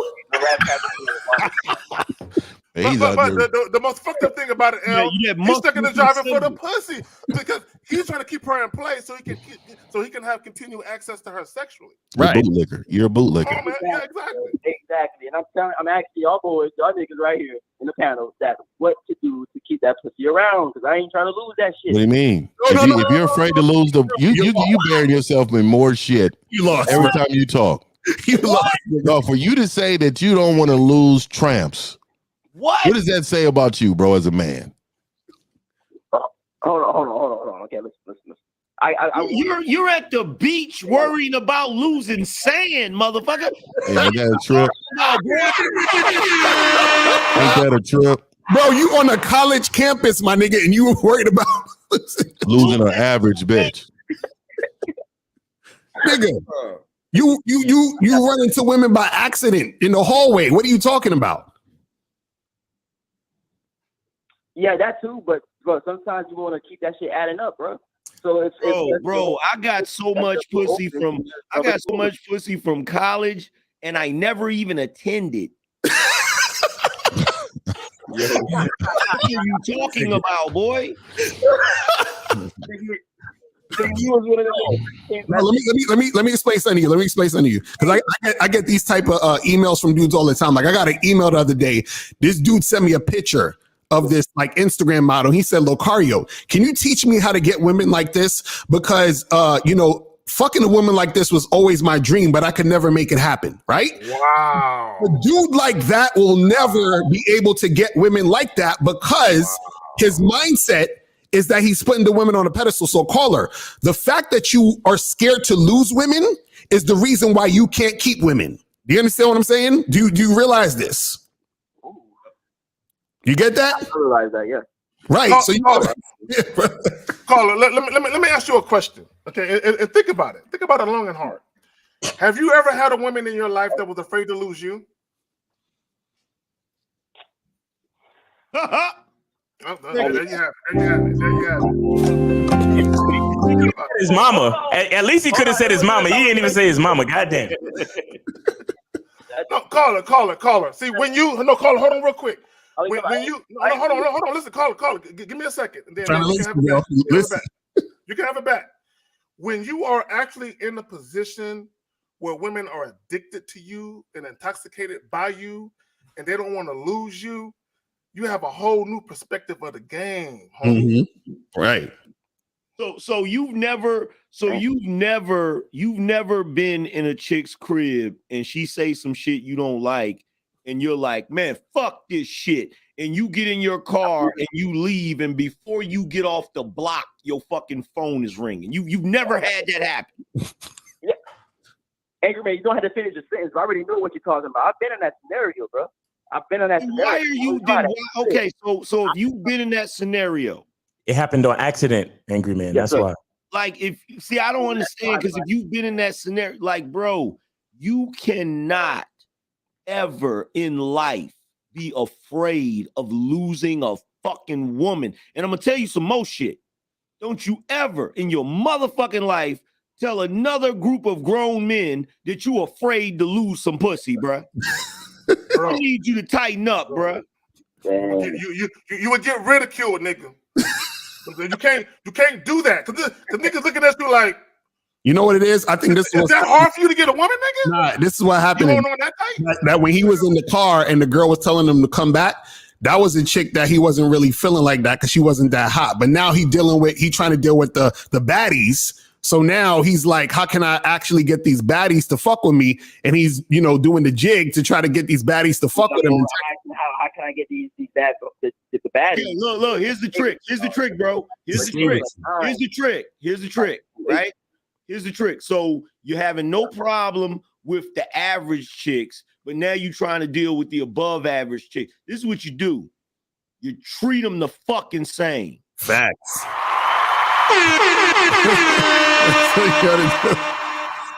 But Angry, they can't do that. Hold on, real quick, caller, because this is what niggas do. Because dudes think that women who are average looking or slightly above average looking, they think those chicks have low self-esteem issues, but they automatically think that the baddies have high self-esteem, which is not true. So what they do is they say, oh, the chicks that's average looking or slightly above average looking, I'm gonna go at on some transparency, authentic shit. But the chicks that are bad looking, oh, I can't do that. Oh no, master. You know what I'm saying? I might lose out on the opportunity to fuck one day. So I gotta take her out a couple times, and I gotta respond to all her texts, and I gotta send her, yes queen. I gotta send her all those type of texts to let her know that I'm that dude. Come on, man. Wait, caller, do you want to? I just want to ask him one last question for you. Do you want another headache, caller? Nah, I'm good with that, OG. I'm trying to ask y'all boys how to get away from that headache. You feel me? Right. So the way you get away from that headache is you need to get some fucking coaching. Yeah. So that you realize what the fuck is going on as to why you're having these situations in the first place. Because the girls aren't the headache. You're the headache, bro. Right. That's what we're trying to get you to understand. This what he needs. Caller, stop pedestalizing women. Before he gets the coaching, there's one thing you got to do, bro. And this is really going to determine what type of dude you are, right? Mm-hmm. What I want you to do is I want you to go to that fucking stable. I want you to open the gate up. And I want you to say, yeah, and run them all away. Facts. Talking about. Yeah, start from ground zero. Start from ground zero. No, that's facts. Zero. Yeah, get rid of all of them. Get rid of all of them, dude, because the fact that they all headaches, that means you fucked up the game somewhere. So get rid of all of them, holler at us with some coaching, and then you can start from the right place. All right, guy? Ground zero instead of having a whole stable of hard-headed motherfucking stallions and fillies that don't want to do what the fuck you want them to do, bruh. Facts. What's wrong with you? Real quick. I just want to take a sideline joint, and I just want to say that this transsexual guy at an all-women's prison impregnated 2 chicks. I just want to say that. I just want to say. All right, caller. All right, caller. We appreciate you, man. You be safe out there, man. Hit us up for coaching, all right? Hold on, I got one thing to say to Anchorman. I got to say one last thing about Anchorman, bro. I'm gonna give you your flowers, bro. You're the last one standing. Or like barely a real niggas in YouTube anymore, but I'm just going to give you your flowers, bro. Keep doing your thing.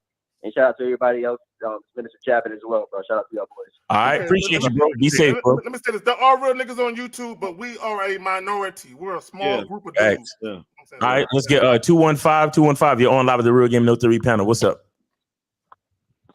Yo, y'all can hear me, all right? Yeah, we got you, bro. What's going on? Hey, listen, I want to talk about levels. I was listening to the conversation, right? And I'm digging like this dude's calling in and having problems with women. So I'm gonna break down these levels for y'all. You got dudes. No, you need to break down the levels. Where's your question, brother? Question? Yeah, where's your question? You need to break down something down. All right, if you want me to pose it as a question, I'll pose it as a question. And do you understand that there's another level to this whole chicks with okay, women? Sir. Okay, You're trying to teach numbers to scholars here. So what is your question? I understand. Yeah, well, let's check and see if you're a scholar, dog. Look. Why don't we just hang up the phone right now before we hang up on you? I gotta hear this though. I want to hear this. I'm curious. You know what's gonna happen. Caller, teach us. I want to know. Teach us. Go ahead. What's the levels? Real quick. You got 60 seconds. Go ahead. All right. You guys, brothers like the brothers just called, brothers like yourself, they ain't got no problems with getting women or either claim that, right? And then there's another level to that. You got niggas that can line all y'all wives up by accident because you niggas so busy worrying about how much of a pimp you is, you think everything straight is clear. You think your chick is okay because you swear up and down you got it all in check. Are you telling us levels or are you telling us how you feel? These cool niggas out here don't even know. Your wife, man, listen. Sir. My chick is okay. My chick is cool because I know she cool because she with me, goddammit. I'm still trying to figure out what the levels is. I'm trying to tell you it's another level, dude. Go ahead, keep going. Another level. We living in the shadows, man. We fuck all these cool niggas lives. And line them up by accident. You gotta look a certain way to do what the fuck you want to do. Oh my God! Did he just say something about looks? Wait, hold on. So the second level is looks max. Is that what you're saying? level looks. See, some of these niggas got tactics and ways they get women. Some niggas sit around and get bagged all day. Oh, interesting. Okay, so getting bagged is the third level.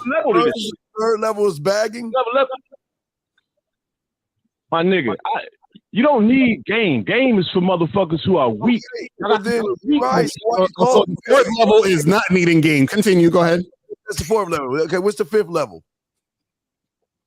That's the apex, my nigga. That's it. Exactly. You ain't got to run no game and you just get it by accident. Well, no. Create your YouTube channel and talk to them people and then just hang up on us right now. Hey, caller. Let me ask you a question. You got a job? For me, yeah, a bartender. Okay, you got a job by accident? By accident? Nah, I went and looked for it. I got my own business, but it got shut down for COVID. So what you're saying is that you're not at the highest level because you didn't get it by accident. Is that what you're saying? Can I ask him a question? Not with as far as jobs, nah, you got me there. Hey, can I ask you a question about your bartending job? Yeah.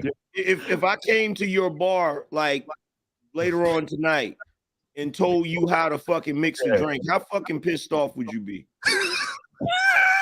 Well, no, listen. My job, I don't work at the bar. No. If I came to your job and you was over there doing your thing, mixing drinks or whatever, and I said, hey, bro, you do know there's a different way you can mix that drink, right? There's levels to it. Yeah, but listen, if you behind the bar and show you how to do that shit. Was like, yo, hold on. If you came up and was like, yo, I designed this bottle, this label on this bottle, and I mixed this liquor that's in it. You my bitch. Then I would have to be like, wow. You know what I mean? It's levels to this shit. Don't try me. Say no to drugs. Say no to drugs, children. Just say no to drugs.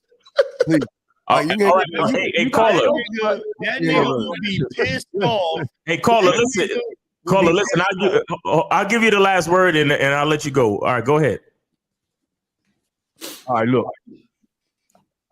I've been spreading around this talk of a manosphere boxing tournament, right? I've been hearing thousands of tough guys talk tough on the internet for 15 plus years on YouTube now. Everybody's a big bad motherfucker and used to be into this and that and got their chest out and threatening each other. Y'all have threatened each other's families, pulling up and all this. Start a little you're in the wrong place. I have never in a million. Hold on, wait. Stop. Number one. I have never in a million motherfucking years, you will never find a single piece of footage where I threaten somebody's fucking family. Facts. What are you talking Not about? you. You're in the wrong place. I'm just you in the wrong place. What are you talking about? This ain't even a manosphere over here. What are you talking about? This ain't no fucking manosphere over here, motherfucker. I'm not. Hold up, man. I'm not a foe. I'll listen to Angry Man. Angry Man, I got the idea for the boxing tournament from Angry Man. But I'm not. Look, but here's the thing, bro. Listen. Here's the thing. Because a brother said something earlier. Yeah. He said, "Yo, Angry Man, you the last man standing." The reason why I'm the last man standing is because I disassociated myself with that bullshit. That's why I'm over here on this panel having conversations with real men. I'm not part of that goofy shit, bro. Like real shit. I'm not talking about fighting. I'm not talking about fighting and hurting each other, AM. I'm talking about you brought up the manosphere. This is not manosphere shit over here. This ain't manosphere shit over here, brother. Manosphere shit over here, bro. Wrong channel, bro. I couldn't understand the last comment. Y'all was talking at the same time. You couldn't understand because there's levels to this shit, my nigga. You know what I'm saying? You gotta. We out, man. Appreciate you, man. Be safe out there. Be safe and guard your grill in the tournament. All right. So 404. You're on live with the Real Game No Theory panel. What's up? Telling Jerry, man, what's good? Hey, what's up, man? Hello, what up, cuz? Man, I know all on this cap ass shit. Y'all kidding, man. I can't say. Is this from what's that show? All it say, how y'all figure y'all just got all the game? That's on flow, right? That's the nigga from Listen, Island Boys. That's Boomhauer from King of the Hill. Nigga, I'm like Craig on Friday. Nigga, I got all the game, nigga. I need subtitles. This nigga. Go ahead. Keep going. Nigga don't get just because a nigga don't get women the way y'all get it. Man, I'm gonna tell you right now, you don't sound black enough to use that word, homeboy. So I'm gonna tell you right now, I already it moved me the wrong way already, real quick. Hard R on that shit. Yeah, motherfucker out here. Caller, what's your question though? You got a question real quick? My question is who determines what got game and what ain't? The game is basically if you live in your life, if you live in your life on your terms. The Angry Man said the sauce. Right. Listen, if you gotta ask that question, then you don't understand the game. Yeah, exactly. If you gotta ask that question, then you probably don't have any game, bro. Who determines?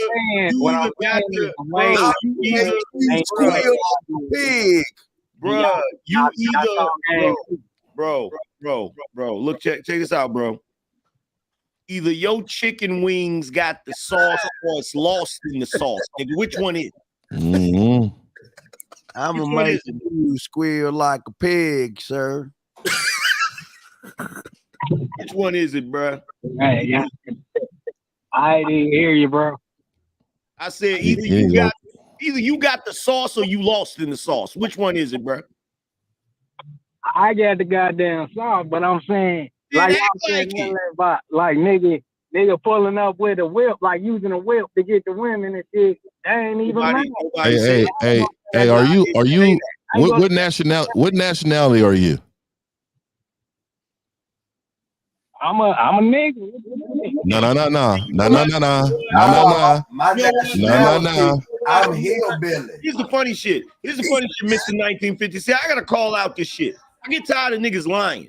See, he just said that goofy shit until he's somewhere at a spot and he's talking to a chick and a nigga pull up in a fucking Mercedes Benz and the chick walk away from him. Then he gonna be salty about the shit. So cut it the fuck out. Listen. I never said to use a car to get a chick. I said if you already had the car and the chick gave you some attention, are you really gonna be questioning yourself whether it was the car or not? That's what I said. Right. But who gives you? I'ma make you squeal like a pig. Same thing, bro. It's the same thing. Banjo. You wonder because you get that ass. It's the same thing. You know what this is? Hold on. You know this guy is a guy who got hit in the face with that lemonade in the store. Remember that white boy that got hit with the lemonade in the store? That's the caller. Hold on. He's not.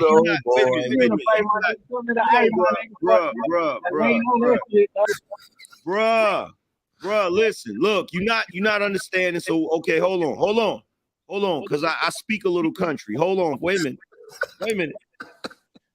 Look at here, man. The thing is, what you need to get, yes, sir.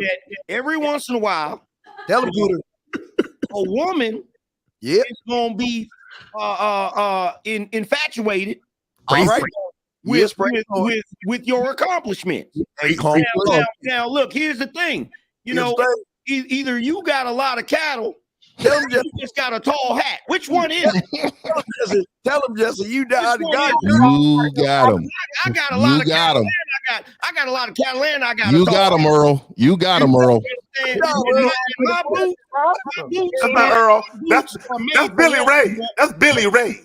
It's Billy Ray. I'm not a part of your conscious. You gonna need to hunker down and get you one of them country bumpkins out there, boy. I tell you what, boy. Hunker down. Go there and hunker down. I tell you what, boy. I got 180 acres of land that is pure beautiful. Now, y'all need to tap your ass off, man. Y'all need to tap your ass off, nigga. Y'all ain't got no asshole. Hey, and let me just say this: if it ain't a John Deere tractor, then it ain't a tractor. It gotta be a John Deere. We all know you don't own a toothbrush, young man. Wait, caller. I can tell that right now. Caller, you fucking filthy hillbilly. Hold on, guys. Hold on. Caller. You don't own a motherfucking toothbrush. Caller, real quick. I need a huge favor from you. Can you please just say the word nigga real quick? Say it. Say nigga. What? Say nigga. Nigga. Say it again. Nigga. Say it one more time. Nigga, I ain't about to keep doing all that shit, dog. That's a white boy. That's a white boy. And this is what I'm saying. His whole bottom row is missing, and he's chewing on tobacco, chewing his lips, spitting in the cup. And don't you be talking about Paul? Yeah, what? Hey, just a good. He woke up this morning and ate porridge. Never and I tell you something right now. And drinking moonshine with his daddy. And I tell you something right now. Hold on. Wait a minute there, buddy. Hey, buddy. Hey, you wait a minute, buddy. I'm gonna tell you something right now. Okay, because I was up at 5 this morning. And I've been out there digging holes and lining up fence posts. And I don't have the time or the luxury to actually sit here and entertain your foolishness. Now, do you have a legitimate question or not? White one cotton picking me. That ain't no real figure, my nigga. Why can't you conversate on this shit like a man? Now, I'm gonna tell you right now. Now, the black fellas They don't like when you use that word. Come on, man. Look, they don't like when you use that word. So look, this ain't the good old days now. Look, okay. The world has changed. Like, wait a minute, goddammit. The world has changed, okay? Now we don't do all of that. We might not do that miscegenation stuff, but we don't do all that extra racist stuff, okay? Because look, this is just the way the world is. We got real racist, dog. Man, exactly. Hold on, guys. Hold on, guys. Oh my God. Caller. Hey, caller. Hey, caller. Listen. Hold on, guys, real quick. Caller, do you have a question, or you want to say your last words so I let you go? My question is, what's the difference? Like if I pull up on the chick and she like me cut my whip, like that's the same shit as if I, Oh my God, I'm lost, man. We gotta let him go, man. His language is. All right, here we go. All right, next call. Next call. 620. All I know is this. Let me just say this real quick. Earl. All I know is this. If a woman walks up to you, because your truck is Ford Tough. Oh yes. There shouldn't be a damn thing wrong with you being able to lay up and roll around in the hay with her. That's all I'm saying. He gonna have to hunker down. All right, 620. You're on live with the Real Game No Theory panel. What's up? 620. Good afternoon, gentlemen. What up? What's going on? Hey, can you hear me? Yeah, we got you. Go ahead. Okay. Good afternoon, gentlemen. My name is William Aikman. I've been following K-Zagging for about a year now since Alpha Kingdom turned me on to y'all. All right. Okay. Now, how old are you? How old are you, real quick? How old are you? Caller, how old are you, real quick, before you go ahead? How old? Yes. 46. Okay. All right. Go ahead with your question. I just wanted, I didn't have a question. I just wanted to say, happy Easter to everybody on the panel, and that I appreciate everything that you guys do. I follow Appreciate that, man. Appreciate that, brother. And keep not only follow Zag though, but you should put something in his pocket, man. Go ahead and super chat that man, man. Yeah, super chat K-Zag. That guy puts in a lot of work, man. Appreciate the call though, man. Say, I'm sorry. I appreciate your call. Oh, okay. Well, I just wanted to say that shout out to Unique for being a fantastic moderator. Yeah. Just because he's a great guy. And and to the rest of you fellas, I hope you have a good Easter, and keep educating these young fellas, because some of the stuff and the mindsets they got it blows my mind, fellas. It just blows my mind. I can't believe it. So anyway, I'm gonna let y'all go and enjoy the rest of the show, but I just wanted to take a chance. I appreciate you, man. Appreciate you, man. You are appreciated. All right. I appreciate that, brother. Thank you, William. Thank you, William. All right, be safe, man. Be safe. Let me make this statement real quick. Let me make this statement because there's a lot of talk about masculinity being attacked, and it is. But I want to say that the real culprits are men attacking masculinity from within. A lot of guys think it's about feminism and about women and all this other type of shit and toxic masculinity, but there's a lot of dudes who are attacking masculinity from within. And when we speak on the shit that we speak on, we get pushback. You know what I'm saying? And because dudes don't like masculine men talking masculine shit. And this is why, let me just say this real quick. I'm going to go ahead and pass it to you, gentlemen. This is why there's a lot of women right now who are supposed dating coaches for men. Because a lot of you niggas, you like, because they talk real soft and they give you a lot of ice cream talk. You know what I'm saying? It's real smooth going down your throat. You know what I'm saying? But when these females, because they don't hold you niggas accountable because they're not men. So they can't hold you accountable for the shit that you do. Which is why it's beyond me why a woman who's trying to teach men game, you know what I'm saying, got all these views, but men who know men, you know what I'm saying, niggas can't get no love because you bitch ass niggas want to hear from a woman because she sounds softer. You know what I'm saying? Oh, I like the way she said it. Her voice is so soft and so calm, and there's no agitation in it. You know what I'm saying? You bitch niggas, y'all got it, man. They ain't listening to them women. They staring at their titties. Oh, no, I agree with you. I agree with you. Hey, they ain't really listening. They just looking. I agree. Yo, I'm gonna get to this call. 631. You're on live with the Real Game No Theory panel. What's up? 631. Hey, what's going on, guys? What up? What up? Yeah. So I want to direct this question to Lucario and Miles because you've been talking about it recently on your streams, but I also want to hear insights from the rest of you guys too. So whenever somebody calls in and they say they've graduated a chick to being exclusive with them, they were dating for a while, they had other girls, whatever, but they graduated that girl, and some problems are happening or there's some issues or whatever, you ask them, how long have you been dating her? That's your question. Right. If they say something like 3 months or 6 months, you're like, that's why. Right. You weren't dating her for long enough. You had to like vet for longer. Right.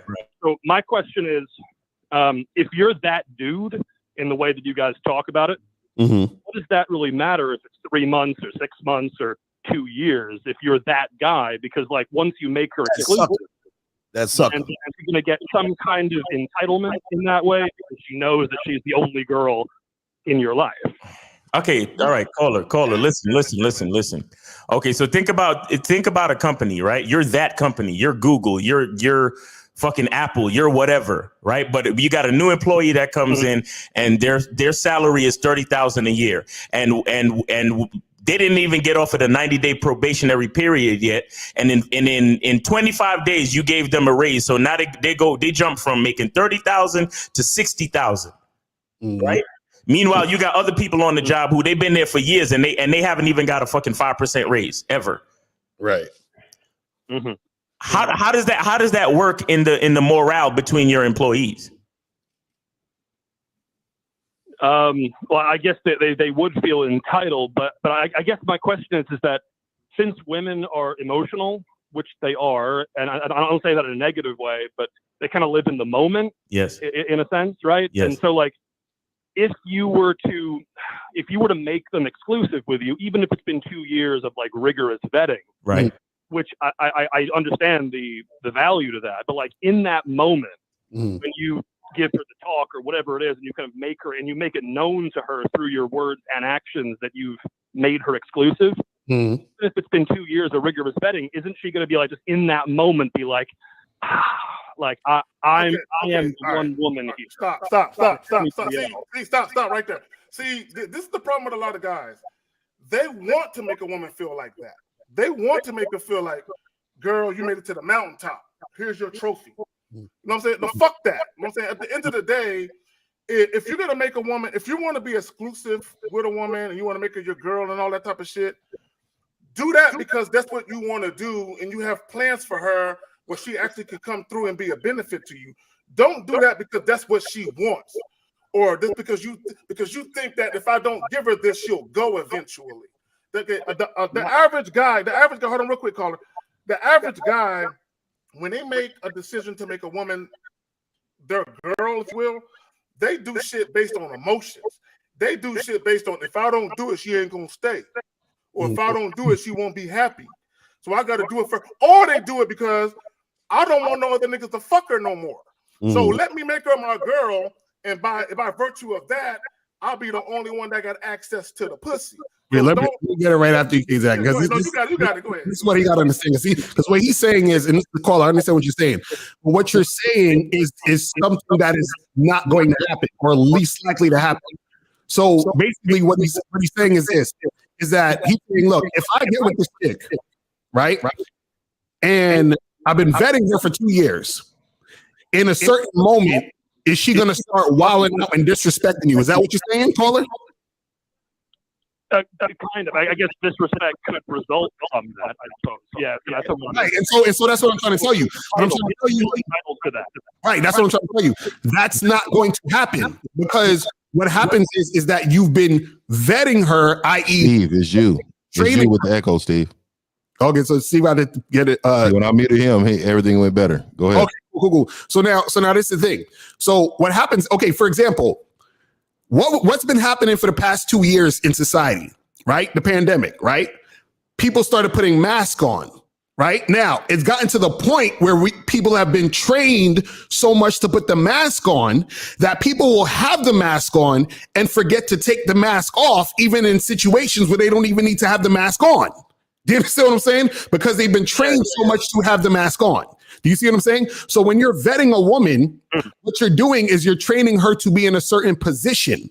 When she's trained to be in that position, because people don't like the word train because it sounds like, oh, I'm a dog. No, it's still training. So when you're trained to be in a certain position, that means there's a certain conditioning that's happening to be in that position. Then also when you get in that position, what happens is that you respect the position because of the work you had to do to get to the position. So therefore, when you're in that position, you're not going to fuck the position up because you've been working hard to get to the position. So what you're essentially saying is this. You're saying the same thing of like, let's say I said, imagine a rap artist who've been dying to be a famous rapper for years. They finally get signed. You understand what I'm saying? They get their record deal. And then when they're about to come out with an album, they say, you know what? I just don't feel like rapping no more. You know, like that's most likely not going to fucking happen because they've been training for this their whole life. You understand what I'm saying? Yeah. Yeah. Let me say this real quick. Let me say this real quick. Caller, listen. There's rule 1, my way, and rule 2, see rule 1. The thing that you don't understand, surface dweller, is this: is that every woman that you deal with has one foot out the door. She's always, every day she wakes up, she's grateful that she's not being replaced or fired from the man. That's why she's grateful. She has to work to keep our time, our attention. She's got to serve, submit, sex, and learn how to shut the fuck up, or she will be replaced. There is no arguments and problems with a man because we will dismiss her no matter how long it is. As soon as she thinks that she can talk shit to us, she will be dismissed and we will move the fuck on, okay? Let me say this. Let me say this. Post haste. Let me say this. In Miles, he beat me to the punch on the job analogy, right? This is what I cannot understand about you men today. Operational standards, right? The amount of time that you use to vet a woman is extremely important because they live in the moment. Okay?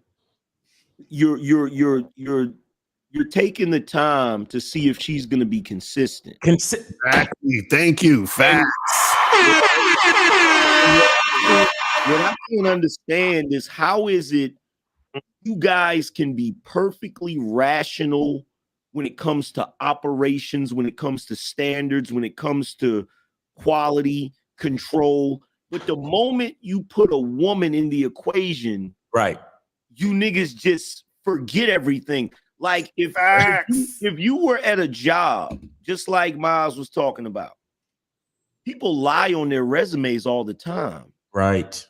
So the entire purpose for a job putting you through a 90-day probation period, and in most jobs, just like, let's say for argument's sake, you're a prosecutor, you're only as good as the last case you won. Okay, so why is it you guys think, see, I'm gonna tell you what it is. This is what it is. I've peeped this about you guys in this day and age. You have become women. You want guarantees. Yep. Right. You want to know that, okay, if I put 5 years into dealing with this woman and vetting this woman, it has to be an impossibility that she's ever going to trip. Right. And if that's your mentality, you're never going to be able to deal with women. Hell, you're never going to be able to be a business owner. You're never going to be able to be a fucking military general. You're never going to be able to do any of the things that men do, because what men do, and my uncle used to say this, if when I was a kid, if I complained about something that could possibly happen, my uncle would say to me, we'll cross that bridge when we get to it. Right. So if you are dealing with a woman and she's doing everything she's supposed to do all the way up to 2 years, and now you make her exclusive, and then she want to show her ass, which sometimes they will once they know they're exclusive, what determines how that's going to continue to go is how you deal with that shit. It ain't got shit to do with her. Right. How you deal, how you respond to that shit. Right. And it's also how you vet the woman, because a lot of times you could be with a chick for 2 years and she's just been whooping your ass, indirectly for the past 2 years. And then you just make your girl thinking that you actually did something. You see what I'm saying? So it's not that she starts tripping after the 2 years. She been tripping the whole 2 years. You just ain't fucking realize it, or you just let it slide. Mm-hmm. You see what I'm saying? So that's what happens. Well, can I? This is great. This is fantastic. Thanks, guys. Can I ask one more question, just a follow up? Yeah, go ahead. Yeah. So as you're saying, there needs to be a continuity between how you're vetting whatever when you're dating and then when you're actually in the relationship. But something does have to change, right? Like, because now you're exclusive with the girl, right? So like, no, you don't change one way. The exact same way. You want to hear what he's saying that has to change. What has to change, caller? Caller, what has to change? What are you saying has to change? Well, so for example, now you're with that one woman, and so like, I don't know, like if you're moving toward marriage, like the families get involved, right? And then like, you start getting kind of in with them, and then you have to kind of make maybe some concessions. TV. No. So you're love, right? No. Yeah, man. The families don't get involved unless you want the families involved. But as a man, you are the family. So there is no involvement. You are the family. Your name is what she's going after. And she's got to work towards that name. You're adding on this family shit, man. Your program. Look, bro. You are the CEO of your company. Right. Now, when you hire people, right, for particular positions, whether they get a raise or not, when they get a raise, are you going to go in and change your mission statement because they got a raise? Exactly. Are you going to change your operational procedures because they got a raise? No, because the entire reason, look, it's just like Patrice O'Neal said. She was looking for a job when she got hired. Mm-hmm. She knew at the beginning of the job what the job duties consisted of, what was expected of her. So if you are in that situation and she thinks because she got a promotion that you now have to change something, that's a goofy employee. Right. Mm-hmm. And then that means that your company really ain't shit, because why is your company changing at the whims of who they're hiring? That doesn't make any sense. It also too.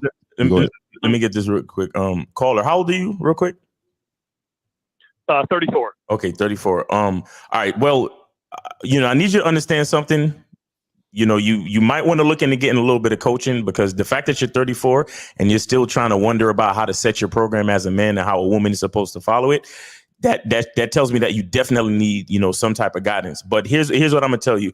Understand that the vetting process is for, because as we meet somebody and we teach them how to relate to us, we also have to we have to test their consistency. We also have to test our consistency. And that's why it takes so long.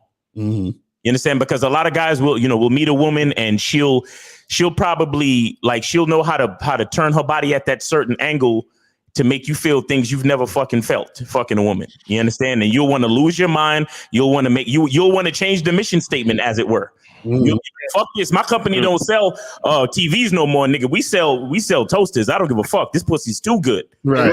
That's the thing with the vetting process. It's for you to train her consistency, and also for you to maintain yours. Exactly. So, and that's why it's so heavy, and that's why it's so important.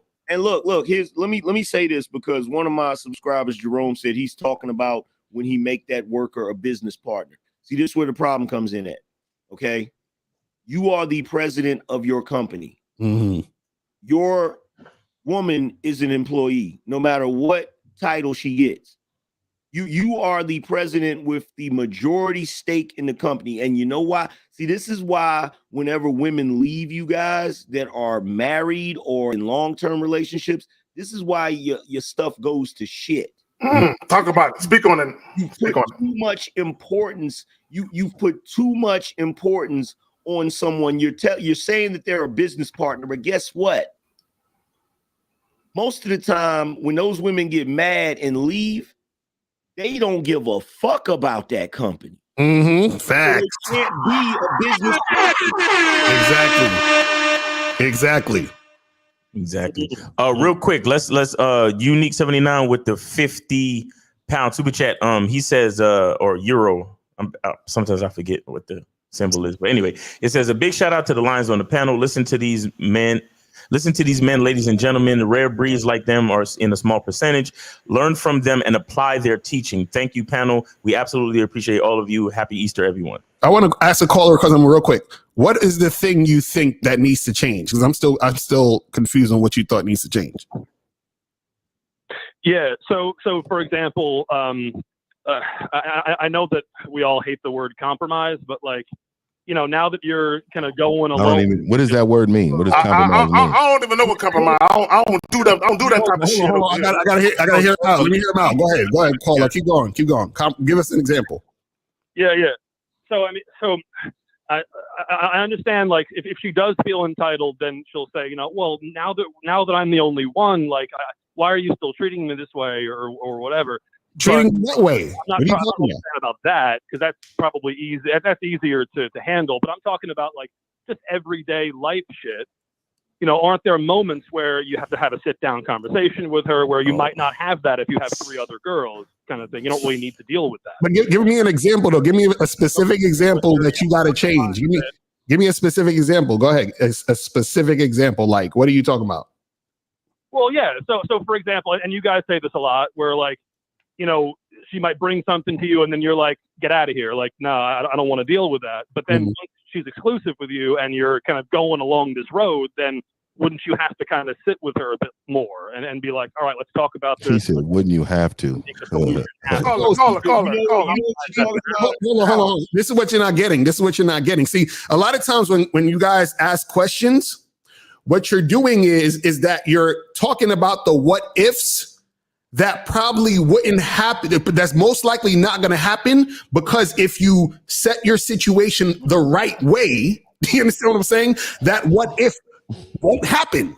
Do you understand what I'm saying? So what I'm saying is, right, is if you're in a situation, right, where you're vetting a woman and you're letting her know what your program is, because for example, when a woman submits, the word submission means sub meaning under and mission. So she's under the entire mission which you put together.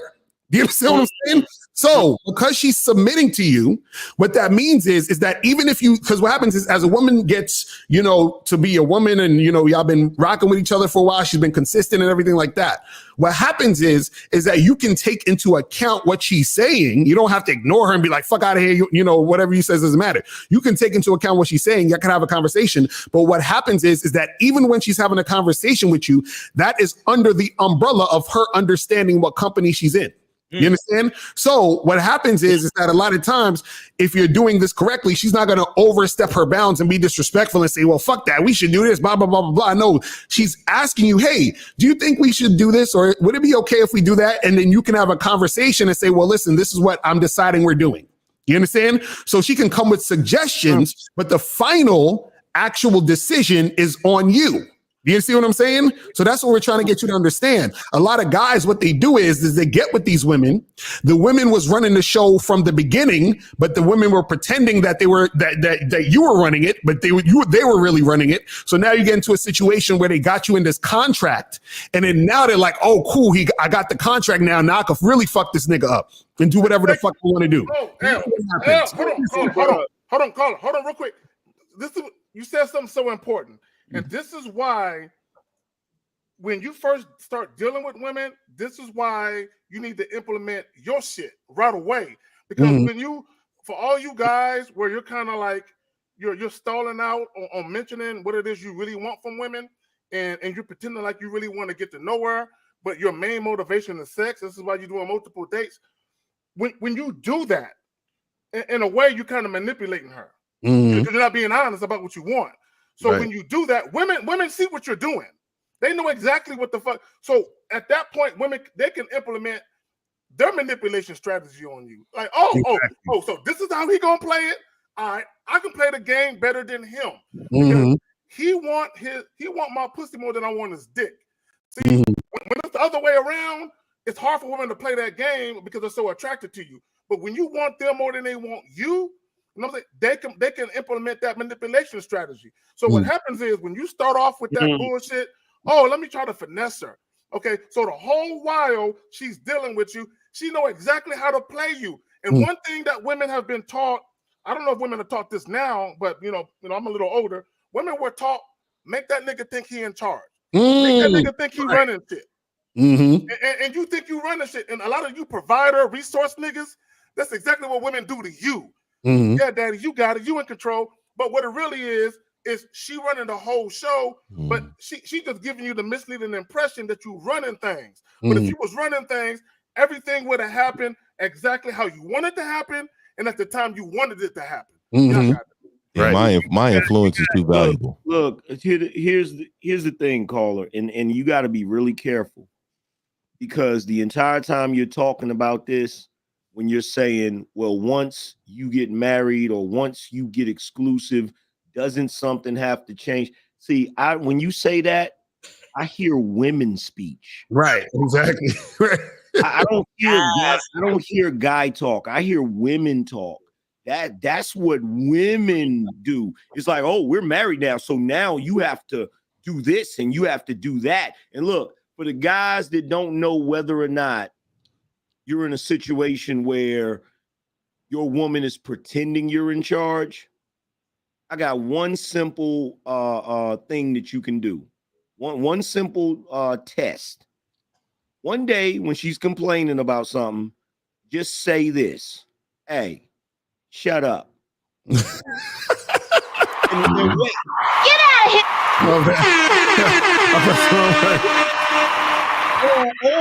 Or if you don't have a big set of cojones like I do, you can say the softer version, which is, I don't want to hear that shit.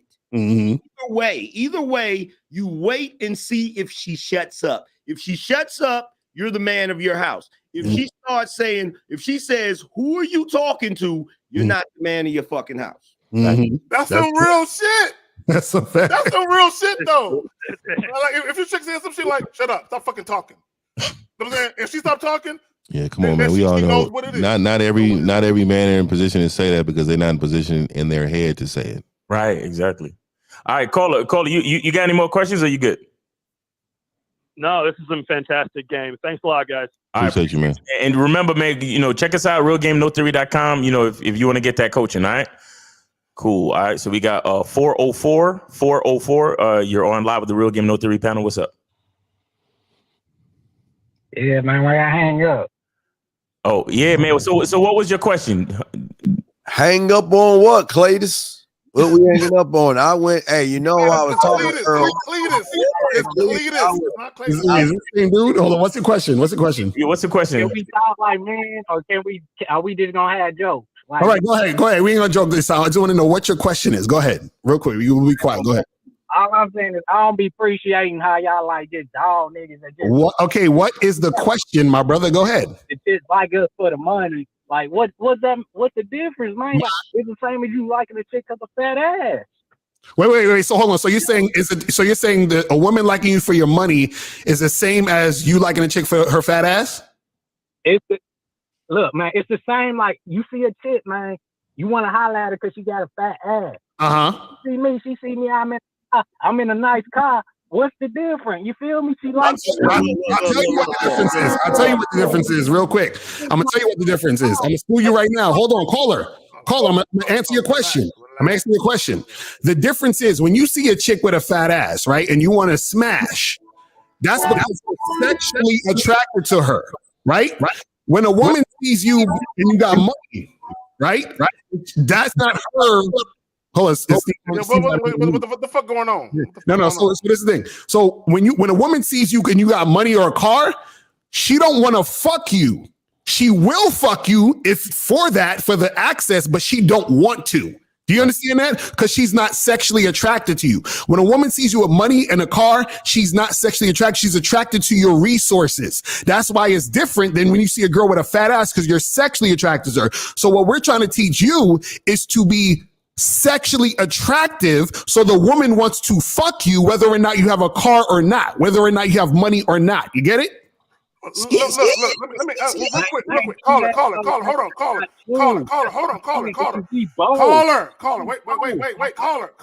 wait a minute. Caller, give me a moment. Have you ever had sex with a chick that you didn't want to have sex with, but you were just horny in the moment? Had sex with a pig. Had sex with a pig. Hold on. No, caller. Caller. Think about what I'm saying. Have you ever been in a situation where you were out at a club or a bar and all the bad chicks that you were sexually attracted to, they just wasn't available? So you said, fuck it. And you just saw this chick over here. Has that ever happened to you? Nah, bro. I ain't never been in Why y'all niggas lying? Wait a minute. Can I say this? Look, I ain't gonna cap. I done fucked a hoe that I ain't really want to fuck before. Okay, stop right there. Hold on real quick. Stop right there. Go ahead, Keith. Make a point. Did you give her the same veracity of dick that you gave the chick you was attracted to? Did you? Nah. Exactly. So that's what we try to tell you, caller. When a woman sees you and fucks with you because of your money, she's fucking with you because you're the same as the girl we wasn't really trying to fuck. You understand? It's like she's just doing it because you're second place, you're third place. She's trying to just get some money out of you. Do you understand that? Look, can I? That's true for some hoe, but look, I'm telling you, Mike, it done been plenty of time. Look, have you ever wanted a chick, then you want to hit her, and then you end up liking the chick? Like, it's the same chick. A chick might have initially wanted you for the money, then she end up liking you and shit. You feel me? I love Bessie. That's why I love Bessie. Let me say this real quick to the dude. Let me say this. I get tired of you motherfuckers lying and not living in reality. Like, okay, number one, yes, there are plenty of women out here that will deal with a dude that don't got no money. But we got to take that off the table because half you niggas ain't got enough game for that. So number one, let's slide that to the side for a second. The only way you're going to be that nigga, you're going to have to hit up the joint and get some fucking coaching. All right? Which most of you motherfuckers are so cheap, you don't want to invest in yourself. But here's the thing. On the front end, even if you're that dude, my bad. On the front end, even if you're that dude that can get a woman without having any money, on the back end, a woman is still gonna want you to be able to do something, money. Like, let's be real. Women don't want you just for the fact that you have money. They want you for security. So they know that they shit is straight, so that they know they good.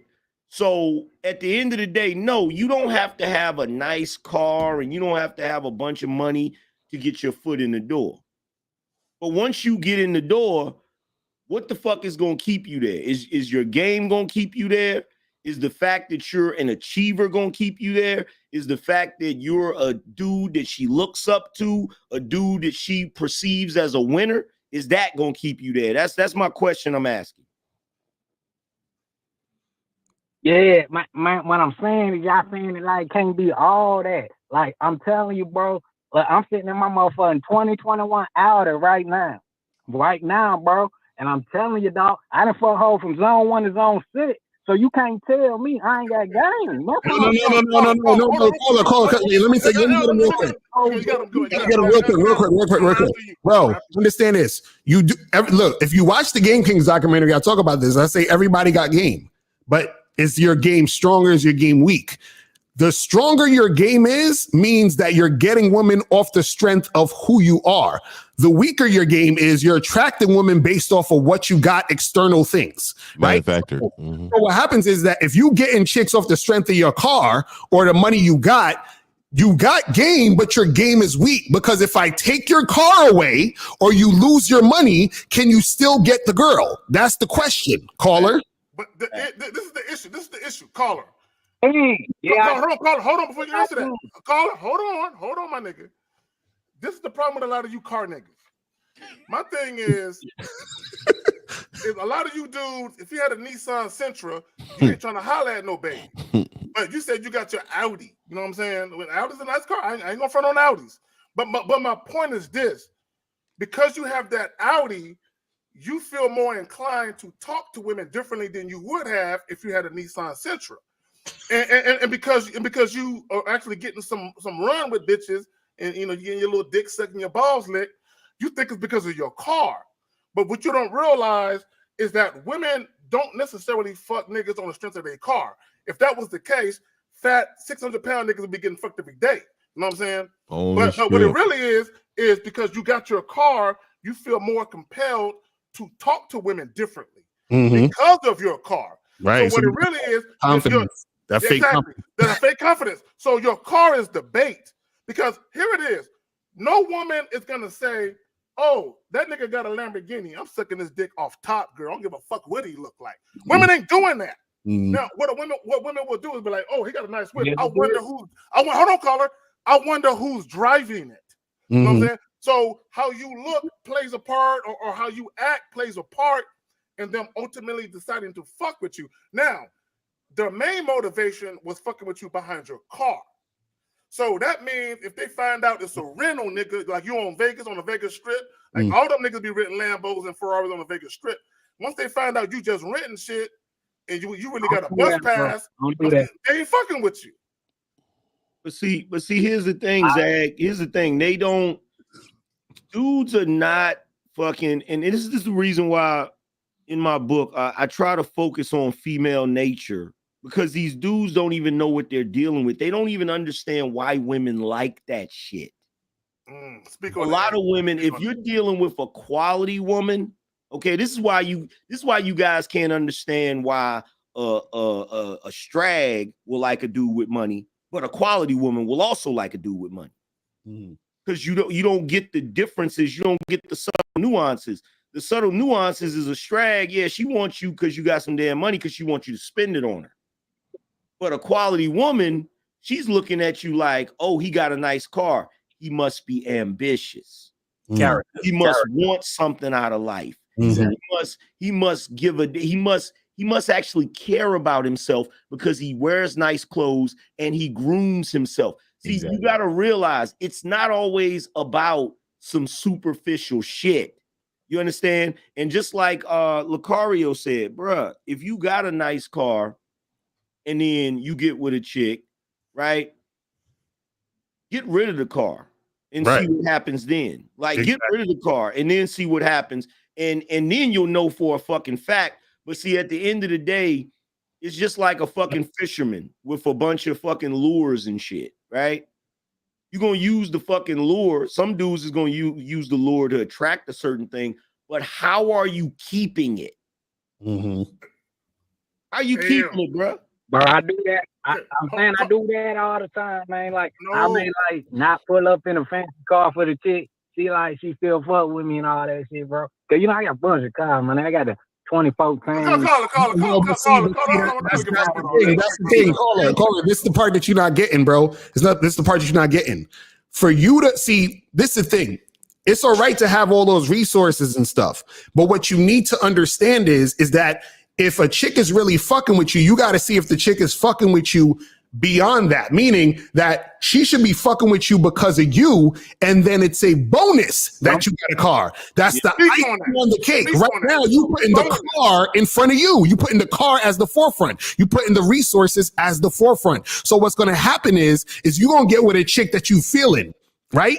And then what's going to happen is that when something goes down where she finds another nigga with a better car, or she finds another dude with more money, or if something happened with your car that you got to get rid of it, or you have a little bit of money or you have less money, she's going to stop fucking with you. So what we're trying to say is that the woman will keep fucking with you if she likes you, not your possessions. So you keep trying to act like, oh, well, you know, it's because it's the main thing. The reason why you're getting a lot of girls messing with you is because of your resources. But you got to get out that mindset, because then what's going to happen is... Let me get this one, Zach. Hey, caller, I got a quick question for you, right? So you saying you have some game on you, right? Caller, you saying you have some game, right? Of According to y'all, no. No. I'm asking you, because what we say don't matter to you. So you got some game, right? I don't like that y'all say my game weak. Okay, so let me just say this to you really quick, right? So if they took you and they dropped you off in Brazil, just dropped you off in Brazil without your outing, without nothing of value, would you be able to bag a woman? Yes, sir. So you believe just off the white? It ain't black and white like that. It can be both. That's what I'm no. And the reason why I'm calling you out on this, the reason why I'm calling you out on this is because you can't, on one hand, say you can do something and then be weak-minded on the other hand.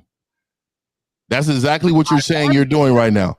What I'm saying to you is that you could literally drop me off in any continent, in any country, without a dime in my pocket. I don't speak the language. When I don't speak the language, and I will have food, shelter, and a lady on my lap. No doubt. And the reason why is because I know what my value is, and she's going to know very quickly. And I'm saying I didn't have nothing, so I don't need anything around me to prove my value. I'm value. All right. And also, let me say this real quick. What he's saying is correct. It can be both, but guess what, caller? It can only be both if you're sexually attractive first. Do you understand what I'm saying? So you can be sexually attractive to the woman and you have resources. Huh? All right, hang on, this motherfucker. Hold on. I want to hear what you said. What did you say, caller? I said, who would it say I'm not? You talking like I'm No, I'm telling you you're not, because if you were, you wouldn't be talking about your Audi. Right. So let's all give our .coms and all right, get the fuck off, Earl. Bro, You good? bro, Hey, there's a we pig. need the picture reality show called Game and Survival. where niggas get dropped off in the Philippines or whatever with no money, that would no be credit cards, no money, and you just walk through and holler at bitches and you get back home. You know what I'm saying? I'm telling you right now. I'm telling you right now, man. I would be. They would raise my hand up, and I would be in champion boxer zone. I'll be the victor like this. There's a show on BBC called Hustle with these con men, right? Yeah. And they did this one challenge where they took the two dudes and they dropped them off in the middle of London naked. And at the end of the day, they had to see who had the most money and who had the most shit. And one of the motherfuckers, 10 minutes later, that motherfucker had a suit and he was riding in the back of a fucking limo. There it is. That's There it game. is. That's game at its finest. All right, let's go around the room. Everybody tell me where you're at. Let's start off with the top. Start from the top of the bottom. Go ahead, Angry Man. Tell me where you're at. 10 seconds. Y'all can check me out on The Angry Man. All you gotta do is look in the search bar for The Angry Man 2, or The Angry Man Unlimited. Y'all can check me out over here every Sunday. Monday, you can check out me and Steve the Dean on the Angry Mindset Show. Thursdays, you can check me out with Jap on the fucking Angry Church. You also can check me out on my website at theangrymanchannel.com, and you can check me out on all social media. Just look up Angry Man. Y'all know what it is. Yeah. Hey, Mr. 1950, Mr.1950.com. If you want your plate to be delivered to you on an oval plate, if you want her to speak well and act well and do well, go ahead and holler at me. Get these sessions in, man. Go ahead and learn how to win, Mr. 1950. All right, Steve the Dean Williams, themanmindset.com. Guys, y'all need help, go to the Man Mindset. We got all the receipts on the front page. When y'all ready to do it, do it. We got a live show tonight, and we do kick shows all week long with Angry Man, Miss Lucario on Tuesday. So we kicking it all the time, man. Let's get to my dogs at the bottom of it. Here you go, Miles. You got it. Hey, what's up, man? It's your boy, Miles Cunningham. Make sure y'all get on that bad boy membership. And keep in mind, I got the Masculine Identity membership coming soon. So be on the lookout for that. I'm going to announce it and, do a full rollout. You know what I'm saying? But appreciate the time. Appreciate everybody in the chat. Appreciate the panel, man. Fuck with y'all. Much respect to y'all. And appreciate you. Yeah, so make sure you guys, check us out. Real Game No Theory. Go to badboymembership.com. And yeah, man, appreciate y'all tuning in, and we'll see y'all again next week. You feel me? Let's go. You know, let me just say this, because I'm a confrontational ass nigga. For all you motherfuckers listening to dudes on YouTube, if they ain't teaching you that the foundation, if they ain't teaching you that the foundation is manhood and masculinity, everything branches off from there. Okay, you gonna be a sorry ass motherfucker getting played like a bitch if you ain't got no foundation of masculinity and manhood. It starts there. You know what I'm saying? So with that, manhood is a skill set, and it is. You know what I'm saying? Because there's a lot of dudes out here, they ain't men. Just because you was born with a dick and a set of balls, you ain't no man, nigga. Let's go. All right. Sure. All right. That's it. We out, man. We holler at y'all later, man. Peace, fellas. Be safe. Out.